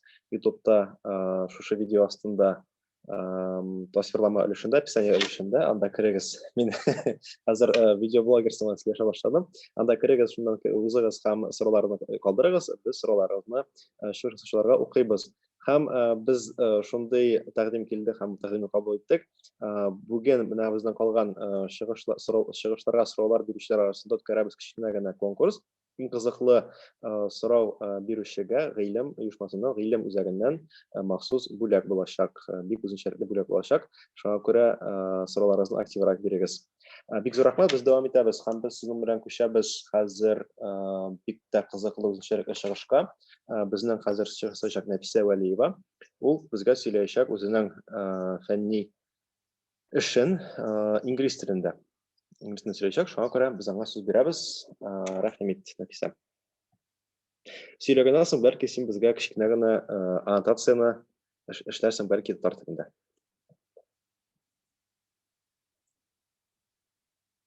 Һәм безнең Нәфисә кушыламы? Әйе, хәзер мин итәм. Ашам. Рәхмәт.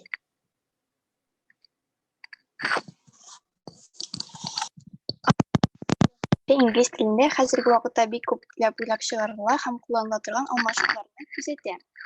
Иң беренчедән, кешеләрнең җинси яктан кайсы төркемгә үзен кертүен белү бик мөһим. Гадәти рәвештә ике җинес бар, әмма гадәти булмаган ориентацияле кешеләр бу төркемнәрне күбәйтә. Аларның тирә-якның үзләренә карата булмаган мөнәсәбәтен үзгәртәсе. Бер ысул буларак, алар өчен төрле алмашлыклар уйлап табуны үзгәртәләр. Кызганыч, алмашлыклар бик күп халыкны җәлеп итми, күпчелек очракта көлке генә барлыкка китерә. Беренчедән, инглиз телендәге өченче зат күплек сан алмашлыгы they-ны берлек сан мәгънәсендә кулланырга тәкъдим итәләр. Бу бик күп низаклар китереп чыгара, әмма күпчелек танылган сүзлекләр аның бу мәгънәсен дә атап үтә. Ни өчен аны шул мәгънәдә дә кулланырга булганнарсың? Барлык очракта да укучының җинесе билгеле түгел. Автор бөтен кеше өчен дә яза. He, she дигән алмашлыкларны куллану урынына they-ны кулланырга булалар. Чөнки ул инде гасырлар буе кулланыла. Шулай булгач, аңа яңа мәгънә өстәү дә бик җиңел. Икенчедән, яңа алмашлыклар инглиз теленнән тәрҗемә иткәндә ни алмашлыклар уйлап чыгаралар. Алар грамматик яктан дөрес һәм морфосинтаксик кагыйдәләргә буйсыналар. Әмма кулланылыш чагыннан бик күп таралмаган һәм гади сөйләм сүзләрен ясалалар. Мәсәлән, Cybe, Cybeself. Шуның белән мин бу эшемдә шушы ни алмашлыкларның барлыкка килүен карадым. Төрле Tumblr'дагы опросникларны күзәттем һәм иң киң таралган ни алмашлыкларның исемлеген ясадым. Ул безнең иң беренчесе ул E, аннары Ko, тагын E, A, Ne, Per, Son һәм V һәм F.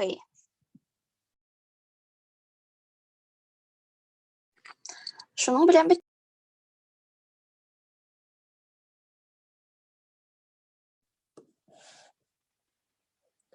Бик зур рәхмәт, Нәфисә.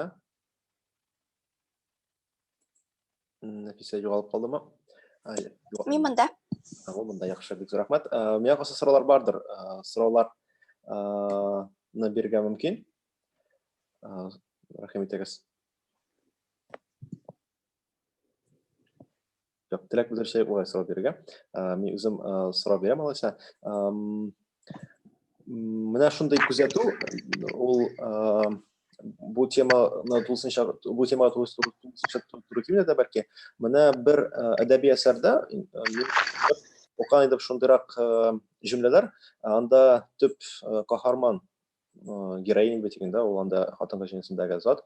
Ул ниндидер уйларга бирелә һәм уйларында ул мөрәҗәгать итә Аллага. Әмма мөрәҗәгатендә ул Алла турында уйлаганда куллана нәкъ менә ши алмашлыгын, хатын-кыз җинсе алмашлыгын. Ягъни гадәттә бит инде безнең Алла турында сөйләшкәндә безнең инглиз телендә, рус телендә хөрмәт кулланыла ират җинсе. Он, he һәм башкалар. Монда автор нишендер менә шундый үзенчәлеккә китә. Ул шулай ук менә шушы хәрәкәтнең бер өлеше түгел микән менә мондый күренешләр. Шундый хәтта илаһи затларга карата да алмашлыкларны үзгәртеп кулланулар. Ничек уйлыйсың? Бәлки бу феминизмның берәр нинди күренешедер, әмма минем уйлавымча барыбер ул бит инде шундый илаһи затларның җинесен билгеләү ул гөнаһ кебегрәк түгелме соң?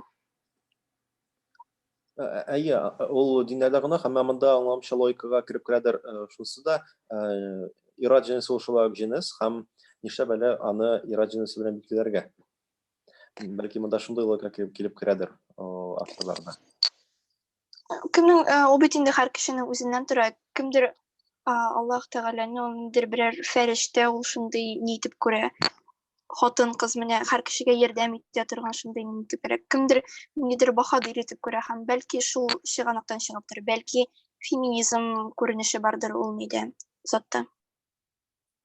Әмма аңламча бу безнең бары тик көнбатыштан бара торган процесслар рус телендә, рус әдәбиятында һәм рус телендә, Россиядә аңламча мондый процесслар үзгәртүләр бармы бугай? Шулай бит? Россиядә бу нетрадицион ориентациялар бик легаль түгел һәм әлегә мин күрмәдем андай әйберләрне. Нәфисәгә сорау шулай монда падта килде. Ничек уйлыйсың, he белән she берләштереп алуны феминисткалар ничек кабул итәләр микән? Минемчә бик нык ачулыдыр, чөнки барыбер әле менә минем күргәнем бар, he янында черточка белән s-ны өстәп куялар да, шулай итеп he основной алмашлык булып тора, she инде ул ничектер кырыенда йөргән алмашлык кебек кенә булып тора. Һәм бу аларны бик нык кимсетәдер минем уйлавымча. Шулай ук язганда һәр вакытта he алда тора, he she дигән бик сирәк очрый. Бу әлбәттә аларны бик кимсетә. Шуңа күрә дә менә шушы they'ның берлек мәгънәдәге кулланылыш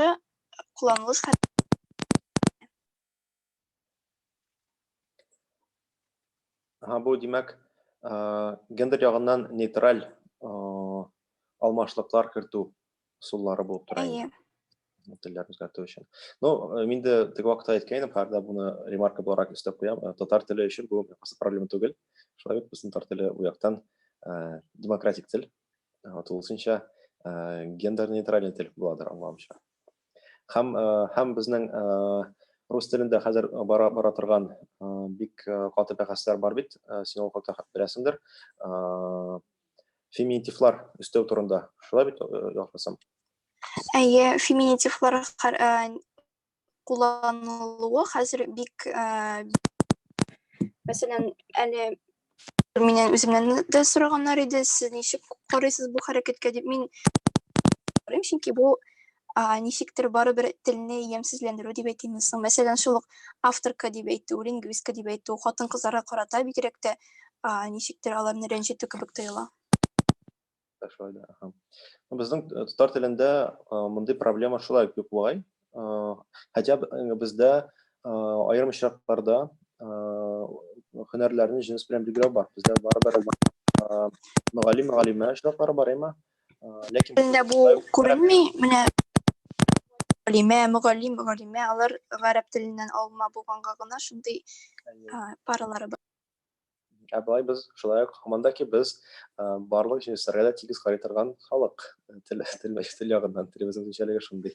Татар телләренең. Яхшы, бәлки тагын сораулар уянгандыр бу фикер алышу барышында да. Миңа калса монда тагын бер момент искәртергә кирәктер. Менә бу не алмашлыкларның барга килү ул сен әйттең традицион булмаган ориентациялардан бәйле дип. Монда миңа калса киңрәк карарга кирәктер, чөнки бу бәйле беренче чиратта бик шундый зур хәрәкәт белән, кбир хәрәкәте белән анда сүз ориентациясына бармый, анда гомумән сүз бара нәкъ менә идентичность турында да, кимлекләр турында ул күпкә киңрәк әйбер. Миңа калса шул моментка да игътибар итәргә кирәктер. Рәхмәт.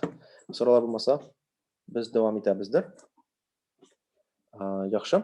Алга таба барабыз һәм безнең киләсе чыгыш ясаучы ул Сәйдәш Исхаков иде. Сәйдәш безнең кушылды микән конференцияга? Сәйдәш әле безнең кушылмаган, без Сәйдәшне көтәбез. Аңа ул кушылганчы без күчәбез Камиләгә. Камилә Баһаветдинова. Ул безнең сөйләячәк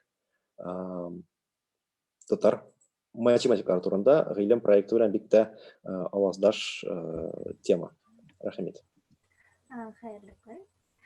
Минем проектымның темасы ортаклы татар математиклары.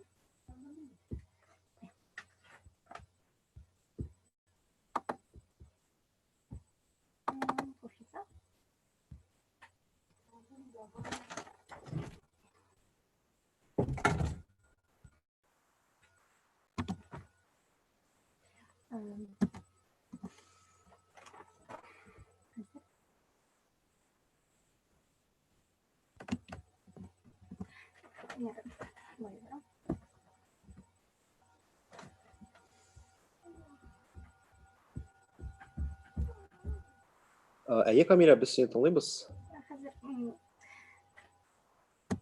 Камилә сөйләп башлаганча әйтеп кенә китәм. Шулай ук Padlet'та сораулар биреп була. Сорауларыгызны әзерләгез, бүләк алырга ашыгыгыз.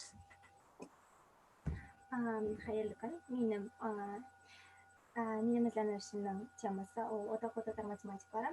Әлеге эзләнүшемнең нигезендә татарлардан чыккан математика фәне белгечләре, аларның эшчәнлеге, фәнгә алып килгән яңалыклары мирасы тора. Мәктәптә укый башлаганнан бирле мин математика фәне белән тыгыз элемтәдә торырга тырышам һәм аның фәннәр патшасы булуына һич тә шигем юк.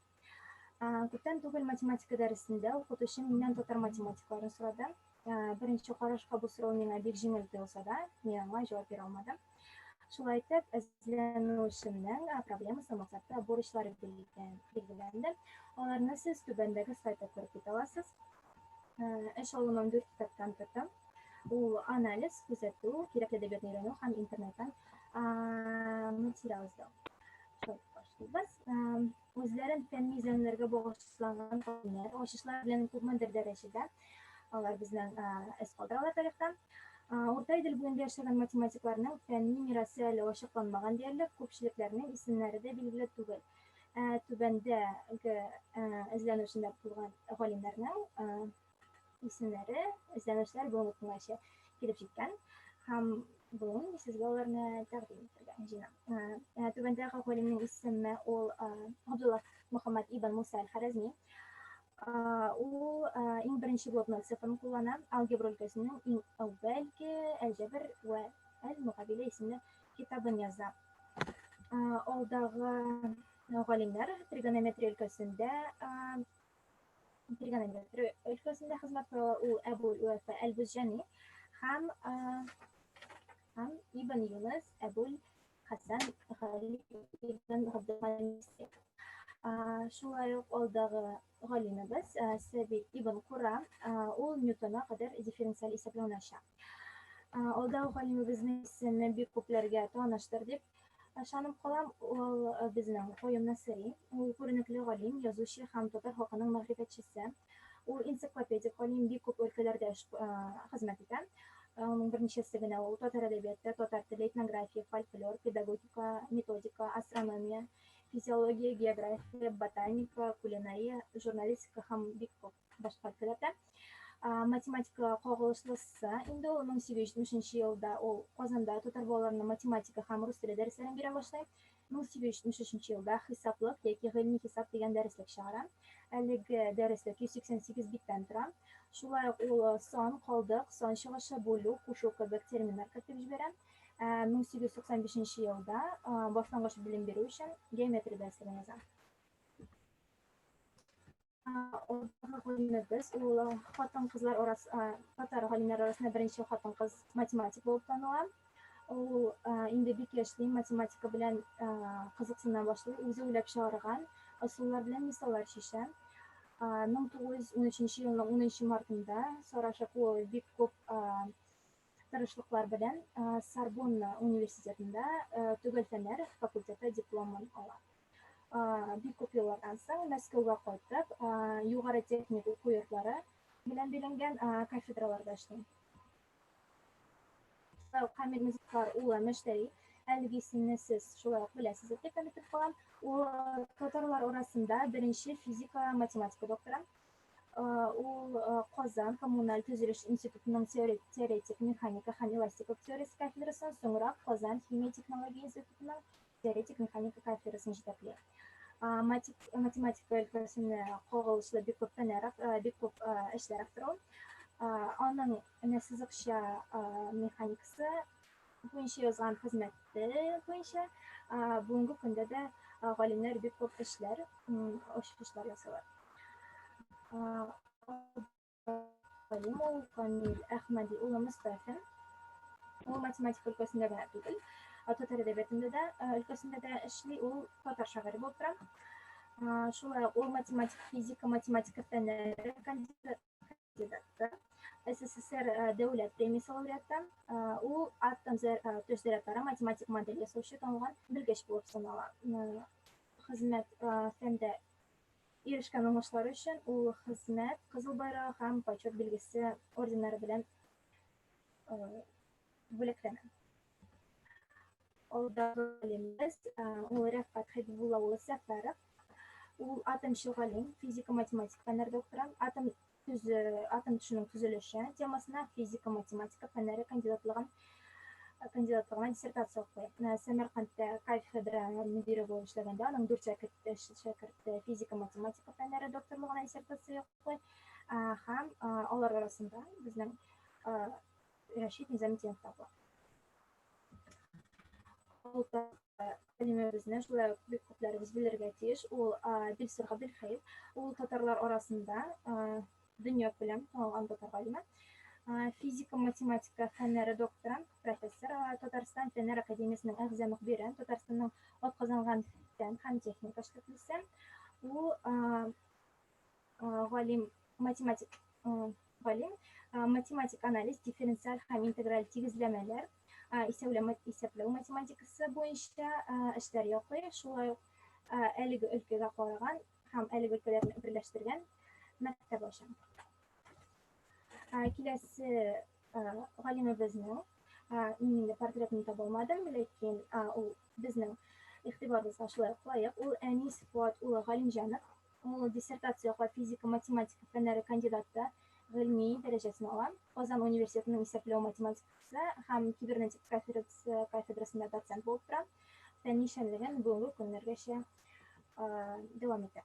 Шулай нәтиҗә татар халкы бик күп талантлы шагыйрьләр, җырчылар, музыкант, композиторлар белән танылган халык, ләкин арабыздан бик азлары гына татарлардан чыккан математикларны белән.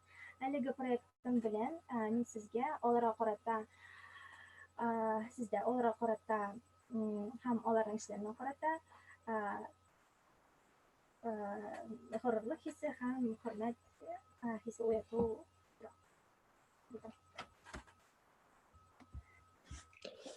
Бик зур рәхмәт, Камилә. Сораулар уянгандыр. Бигрәк тә гыйлем проекты белән танышкан кешеләр сораулар уянгандыр. Сәрбиназ. Һәм шул вакытта безгә сораулар килеп Падлетта да. Беренче сорау, Падлетта килгән сорау. Үзегезнең киләчәгегезне математика өлкәсендә ничек күрәсез? Камиләгә сорау. Математика белән шөгыльләнәсезме? Үземнең киләчәгемне математика өлкәсендә күрмим. Бу эш бары кызыксыныч гына инде, кызыксынудан барып та килгән генә проект булып тора. Математикада үземнең күрмим. Математика өлкәсендә. Рәхмәт. Һәм тагын бер сорау монда килгән. Бу татар математиклары социаль чыгышы буенча кем? Ата-аналарның әһәмияте бармы? Ягъни алар нинди гаиләләрдә туганнар, менә ничек алар математика bu kitkənlər deyə məndaraq sorau. Барысының да биографиясын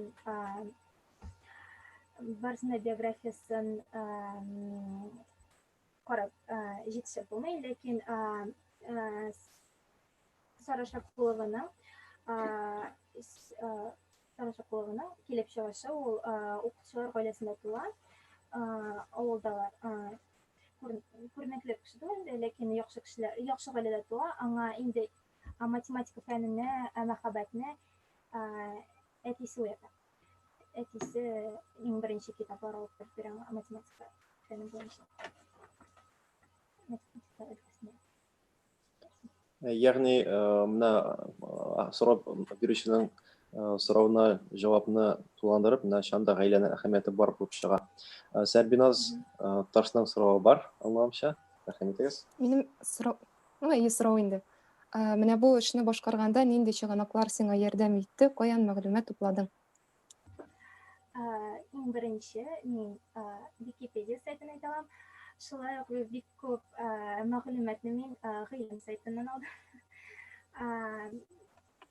Һәм Каюм Насыйри буенча авторның исеме түгел инде. Каюм Насыйри буенча аерым бер китаптан эшләдем. Аңлашылды. Безнең гыйлемдә шундый китап та бар иде әле, математика тамгалары һәм терминнарның барлыкка килү тарихы дигән. Бәлки сиңа киләчәктә кызыклы булыр. Шундый. Бик зур рәхмәт. Тагын сораулар бар микән? Бармы икән, юк микән? Сорау булмаса, без дәвам итәбез. Безне һәм мин YouTube'да безнең карашларына искәртәләр идем. Зинһар, мөмкин булса, сорау биргәндә шулай ук сорау астына, сорау янына, сорау өстенә язсагыз иде, я исемегезне, я псевдонимыгызны, соңрак без әгәр сезнең сорауыгызны сорап алсак җиңелчә иттереп, сезнең белән тәгә керү мөмкин булсын өчен. Дәвам итәбез. Алга таба безнең Сәлимә Галәүдинованың чыгышы. Бик тә кызыклы фәнни элеккәдән дип әйтик инде. Ул безнең шулай ук фәнне популярлаштыручыларның идеяларын туры китерә торган чыгыш. Рәхим итегез, Сәлимә.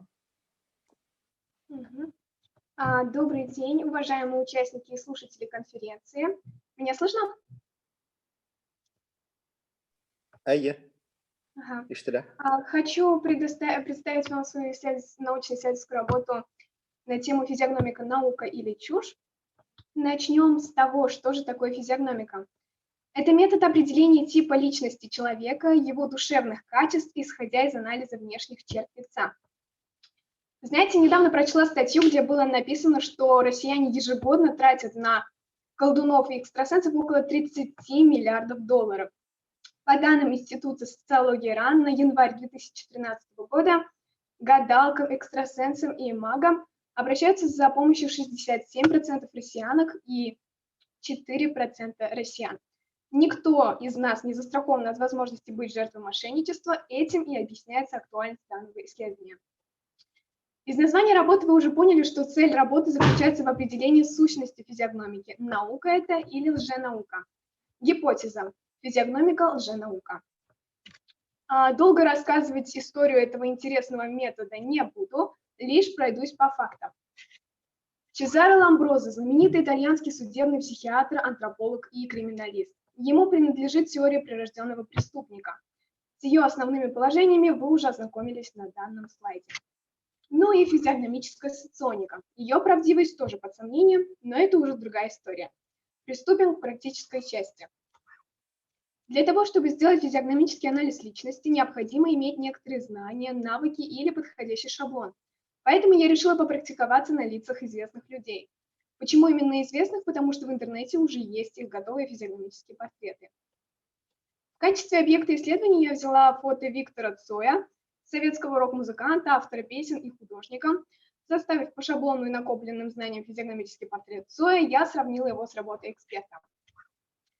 Сравнив таблицы, я сделала вывод, что в характеристике, сделанной мной и экспертом, нет противоречащих друг другу фактов, а это значит, что шаблон, использованный мной для проведения этого анализа, можно использовать в исследовательской работе.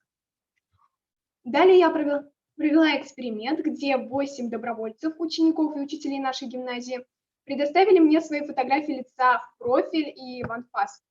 По шаблону был сделан физиогномический анализ каждого испытуемого, Полученная информация, которую испытуемые должны подтвердить или опровергнуть.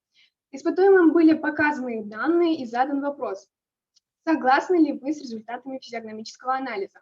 Данный эксперимент я считаю неудавшимся, ибо ответивших да столько же, сколько сказавших обратно. Затем я решила буквально перевернуть наизнанку предыдущий эксперимент. Результаты мы видим на слайде. На первой картинке изображен портрет, составленный по внутренним характеристикам, душевным характеристикам нашей испытуемой Валиевой Нафисы, и на второй картинке саму Валиеву Нафису. Невооруженным глазом мы можем заметить, что никаких сходств практически нет, что подтверждает методы физиогномику как лженауку. Таким образом, проанализировав результаты эксперимента, а также некоторые факты и нюансы, появившиеся в ходе работы, я сделала следующий вывод. Гипотеза подтвердилась благодаря нескольким фактам. Первое. Отсутствует единая система, одни учения противоречат другим. Второе. Использование в работах необоснованных стереотипов. Третье. Методы физиогномики не работают на практике. Как мы увидели, если работают, то частично, по счастливой случайности. Я считаю, что исследование нужно продолжить, так как даже если физиогномика лженаука, некоторая часть ее правдива, и, быть может, если приложиться старания, годами изучать, наблюдать, можно усовершенствовать ее до уровня наука. Для этого, я считаю необходимо углубиться в генетику. Важность этой работы заключается в том, что она может помочь понять людям, убедить их в том, что существуют лженауки, и к ним относится физиогномика. Я знаю, что ученые это уже давно сделали, но, к сожалению, в мире много людей, которые игнорируют данный факт и продолжают верить в правдивость физиогномики, пропагандировать ее как науку. На этом у меня все. Спасибо за внимание. Бик зур рәхмәт, Сәлимә. Сораулар. Яңғаса бик фәнни чыгыш булды шунда, фәнни анализ белән, мәгълүмат тикшерү белән, барыбер ул инде кайбер кешегә сәер дә тоелырга мөмкин. Ничек инде менә шундый өйрәтмәләр, шундый фәнни булмаган теориялар һаман популярлык казана икән, ни өчен аларны һаман да кешеләр өйрәнә икән дип бушларга мөмкинбез, аптырарга мөмкинбез. Әмма чынлыкта ни кызганыч, менә Сәлимә китерде статистикада, илебездә ел саен бик күп кеше бара астрологлар янына, бара шундый сәер белгечләр янына, бик күп кеше безнең үзенең тормышында мәгънә эзләп, тормышын тулыландыру максатыннан ялган әйберләргә таба бара. Һәм инде андый әйберләрне фән күзлегеннән инкар итү, фән күзлегеннән аларның дөрестлеген раслау, ул чынлыкта безнең яшь галимнәрнең бу очракта ул безнең бер бурычыбыз булып тора. Бар микән сораулар? Сәрбиназ туташ кичә бик озаклап укыдым дигән иде физиогномика турында. Я касаем туганда комментарийлары. Ул комментарий формасындарак. Мәсәлән, ул бит инде физиогномиканы кешенең эчке кичерешләрен, тагын характерын билгеләү өчен генә түгел, мәсәлән, йөзенә карап, сәламәтлеген билгеләү өчен дә кулланып була. Бугай. Шулай.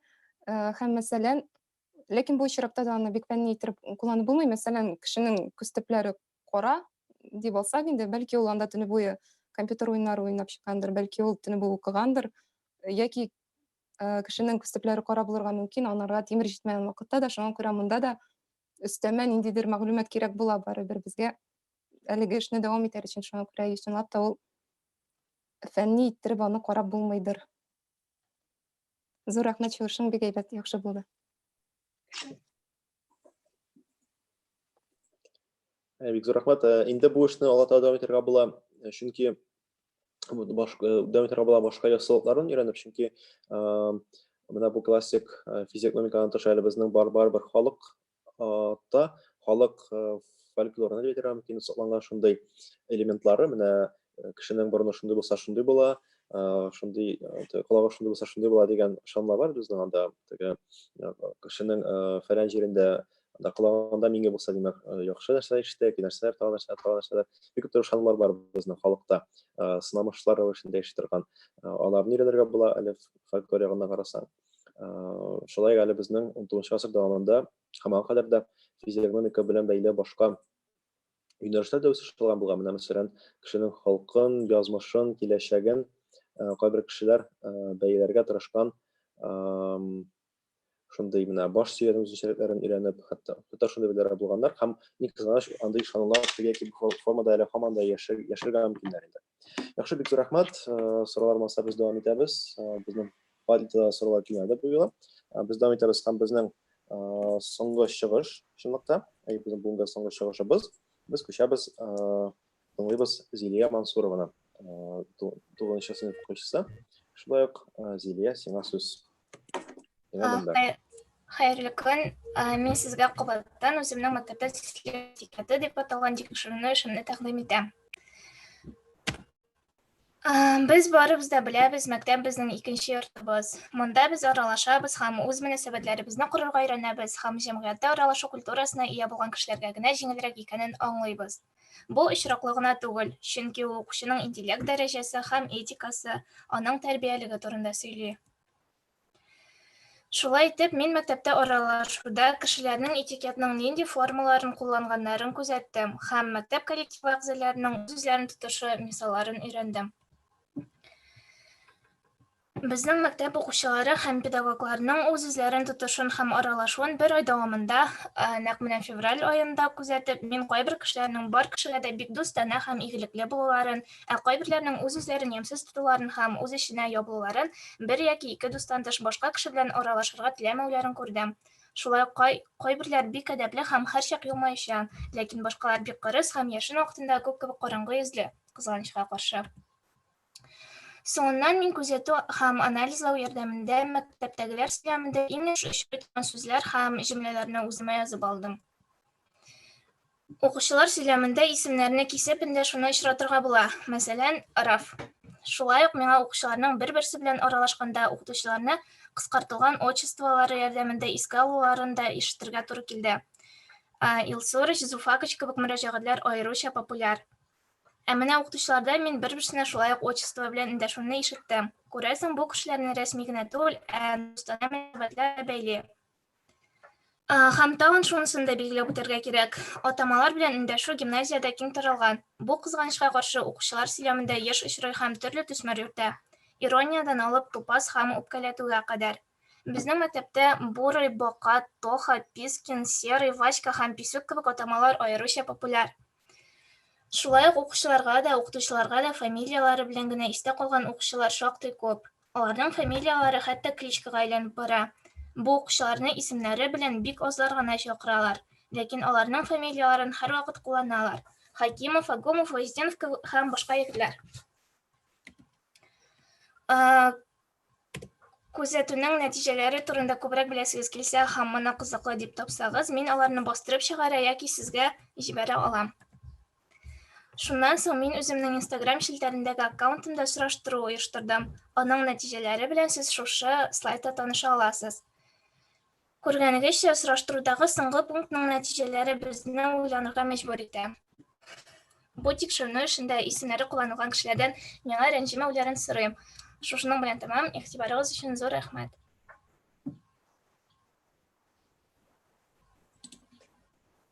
Бик зур рәхмәт, Зилия. Миңа калса бик тә үзенчәлекле чыгыш булгандыр бу, үзенчәлекле эш. Һәм аны хәтта кул чабалар Зилиягә. Зилия, бик зур рәхмәт.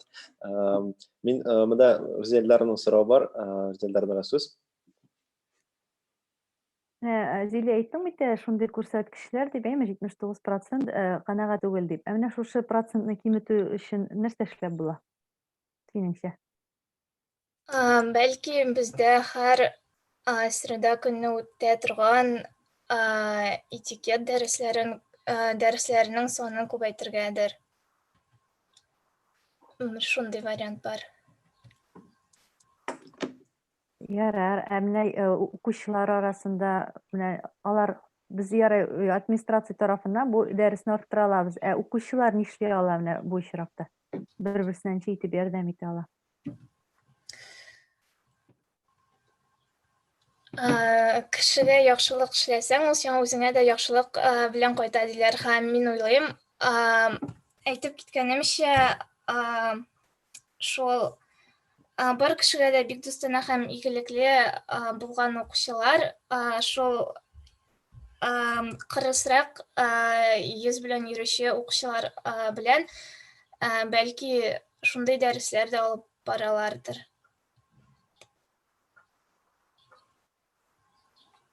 Ярай, рәхмәт.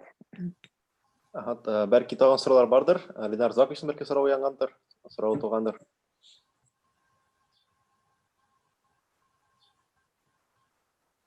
Ленар абый. Ленар абый, сіз не ишетмейбез? Ленар абый әлегә кушыла. Ленар абый кушып җиткәнчә мин бер сорау бирәсе килгән иде. Менә син күрсәтмә безгә киң таралган кушаматларны. Әмма ул кушаматлар мин бик гаҗәпләндерде ишеткәндә.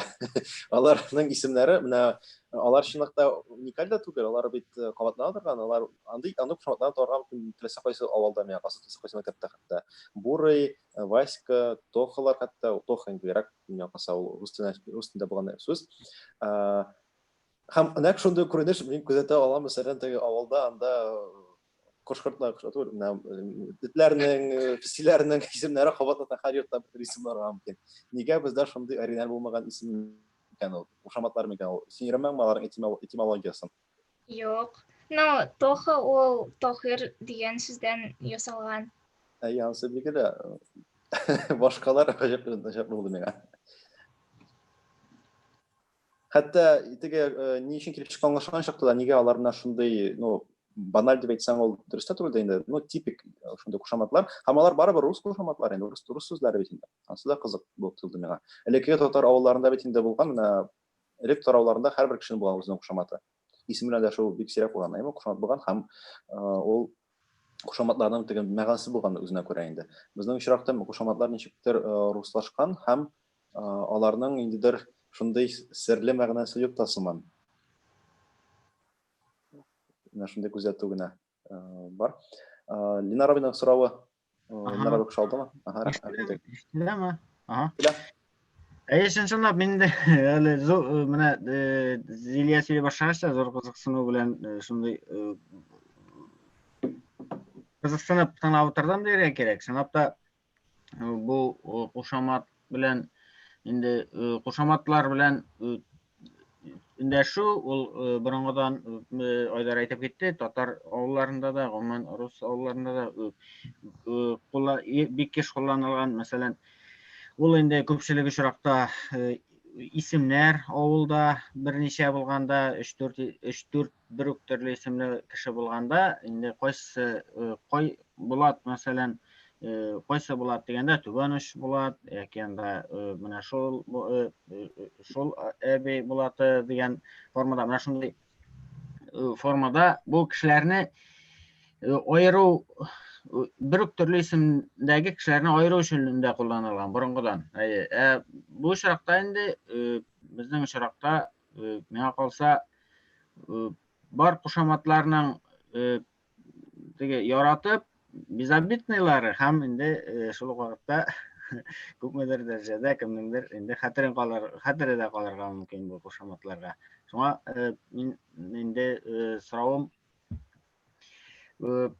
шундыйрак сорау бирергә телим Зилиягә. Бу өйрәнүләр вакытында кушаматларын син әлеге кешеләрнең үзләреннән сорап алдыңмы, я булмаса инде алар турында ничектер читтән башка кешеләрдән ишетеп алдыңмы монысы бер, һәм инде икенчесе менә бу кушаматларга шушы кешеләрнең мөнәсәбәтләре турында үзең белешмәдеңме? Ошыймаларга бу кушаматлары ошамыймы? Бәлки егетләр арасында менә очраткан шуның да инде үземдә теге укыган вакытта дип әйтәбез, кайберләре кемнәрдер, мәсәлән, ул кушамат белән горурланып йөрергә мөмкин. Kimlerdir inде kimsini kişirge mümkün. Birinçisi demek, birinci soru. Bu kuşamatlarını sen üzerinden sorab biliştinmi? İkincisi, mana bu kuşamatlarga elege iyelerinin münasebetleri. Rahmat. Min bu kişilerden onların kuşamatlары турында сораштырмадым. Ham bari internet turmuşunda da сөйлешкән, кешеләр белән аралашканда, сөйләшкәндә, bu кушаматлар барыбер ишетелә. Ham чыннан да алар бик популяр. Ham bu кушаматларның ияләре арасында бар шундый кешеләр дә миңа исем белән эндәшмә, миңа шул кушамат белән эндәш диючеләр дә. Шуннан чыгып мин, бар шундый bu кушаматларга нейтраль мөнәсәбәттә булган кешеләр дә. Ләкин алар арасында bu кушаматларга ачулы караган кешеләрне мин әле очратмадым. Rahmat. Rahmat. Безнең тагын бер сорау бар. Зилягә ике сорау хәтта бар. Так. Беренче сорау, Падилта килгән сораулар бу. Укытучыларга апа, агай дип эндәшүне ничек бәяләр идең? Хөрмәт итү буларак яки инде хөрмәт итмәү буларак? Мин моны укучы белән укытучы арасында җылы мөнәсәбәтләр не күрсәтүче сүз дип билгеләр идем. Рәхмәт. Һәм сиңа тагын шундый соңгы сорау анда куелган, шундый шәхсирак сорау, Зилягә сорау, үзеңнең кушаматларың бармы дигәннәр? Минем кушаматларым әлегә юк. Яки син аракында белмисең. Әйе.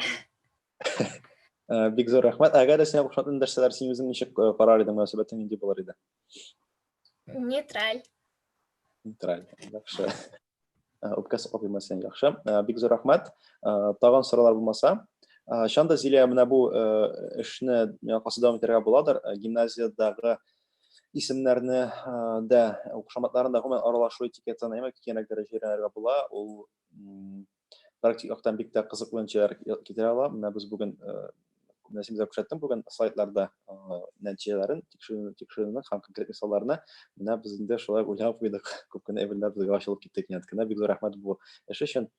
Һәм инде аны киңәйтергә була алга таба, теләгән булса.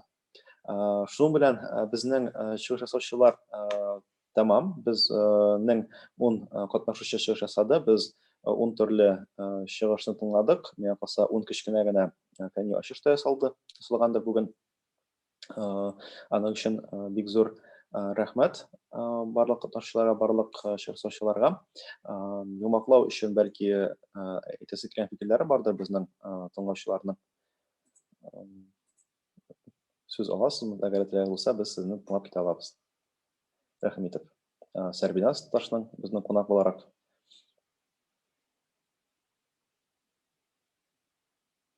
Сәрбиназ. Рәхмәт. Тоташтан булай. Тоташтан рәхмәт. Нәрсә әйтәсе килә? Бу минем өчен шундый беренче тәҗрибә булды инде жюри буларак дирә нәкъ менә укучылар арасында. Кызык, безнең дә мәктәптә урабыз ди. Самоизоляция булуына карамастан, каникуллар булуына карамастан, шушы проектларын язалар, эшлиләр. Дөрес сөйләшим инде. Шуңа күрә менә башка укучыларның да шулай кереп карый алачаклар бит инде башка укучылар, мәсәлән, башка мәктәпнекеләре сакланачак дияргә, алар өчен бик файдалы булыр дип уйлыйм бу. Һәм бүген чыгыш ясаган укучылар өчен үзләре өчен дә шундый нәрсә дип әйтәләр, теге зона комфортадан чыгу булгандыр. Мин үзем дә беренче тапкыр гына Zoom-да шулай үземне күрсәтеп чыктым бүген. Үземә дә бик уңайсыз. Шуңа күрә.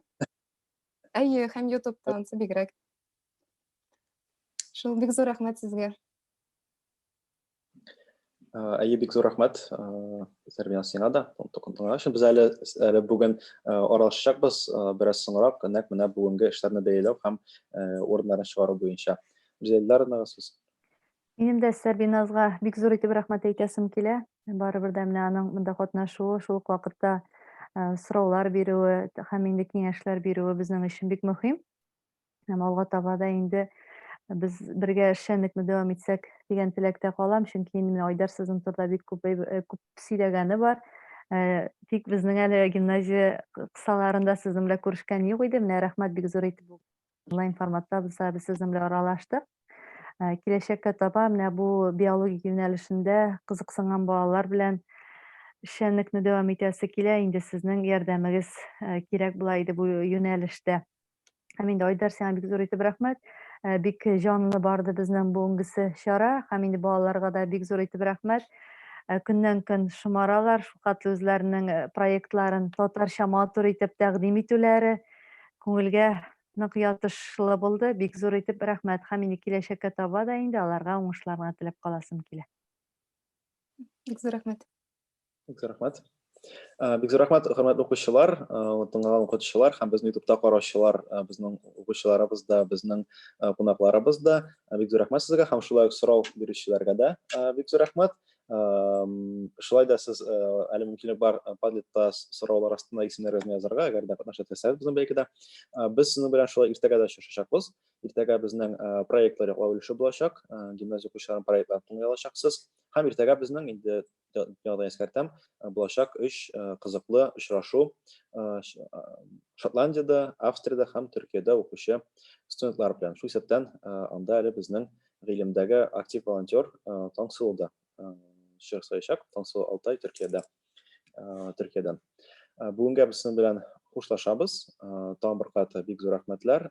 Иртәгә сәгать 10-да сезнең белән күрешәчәкбез.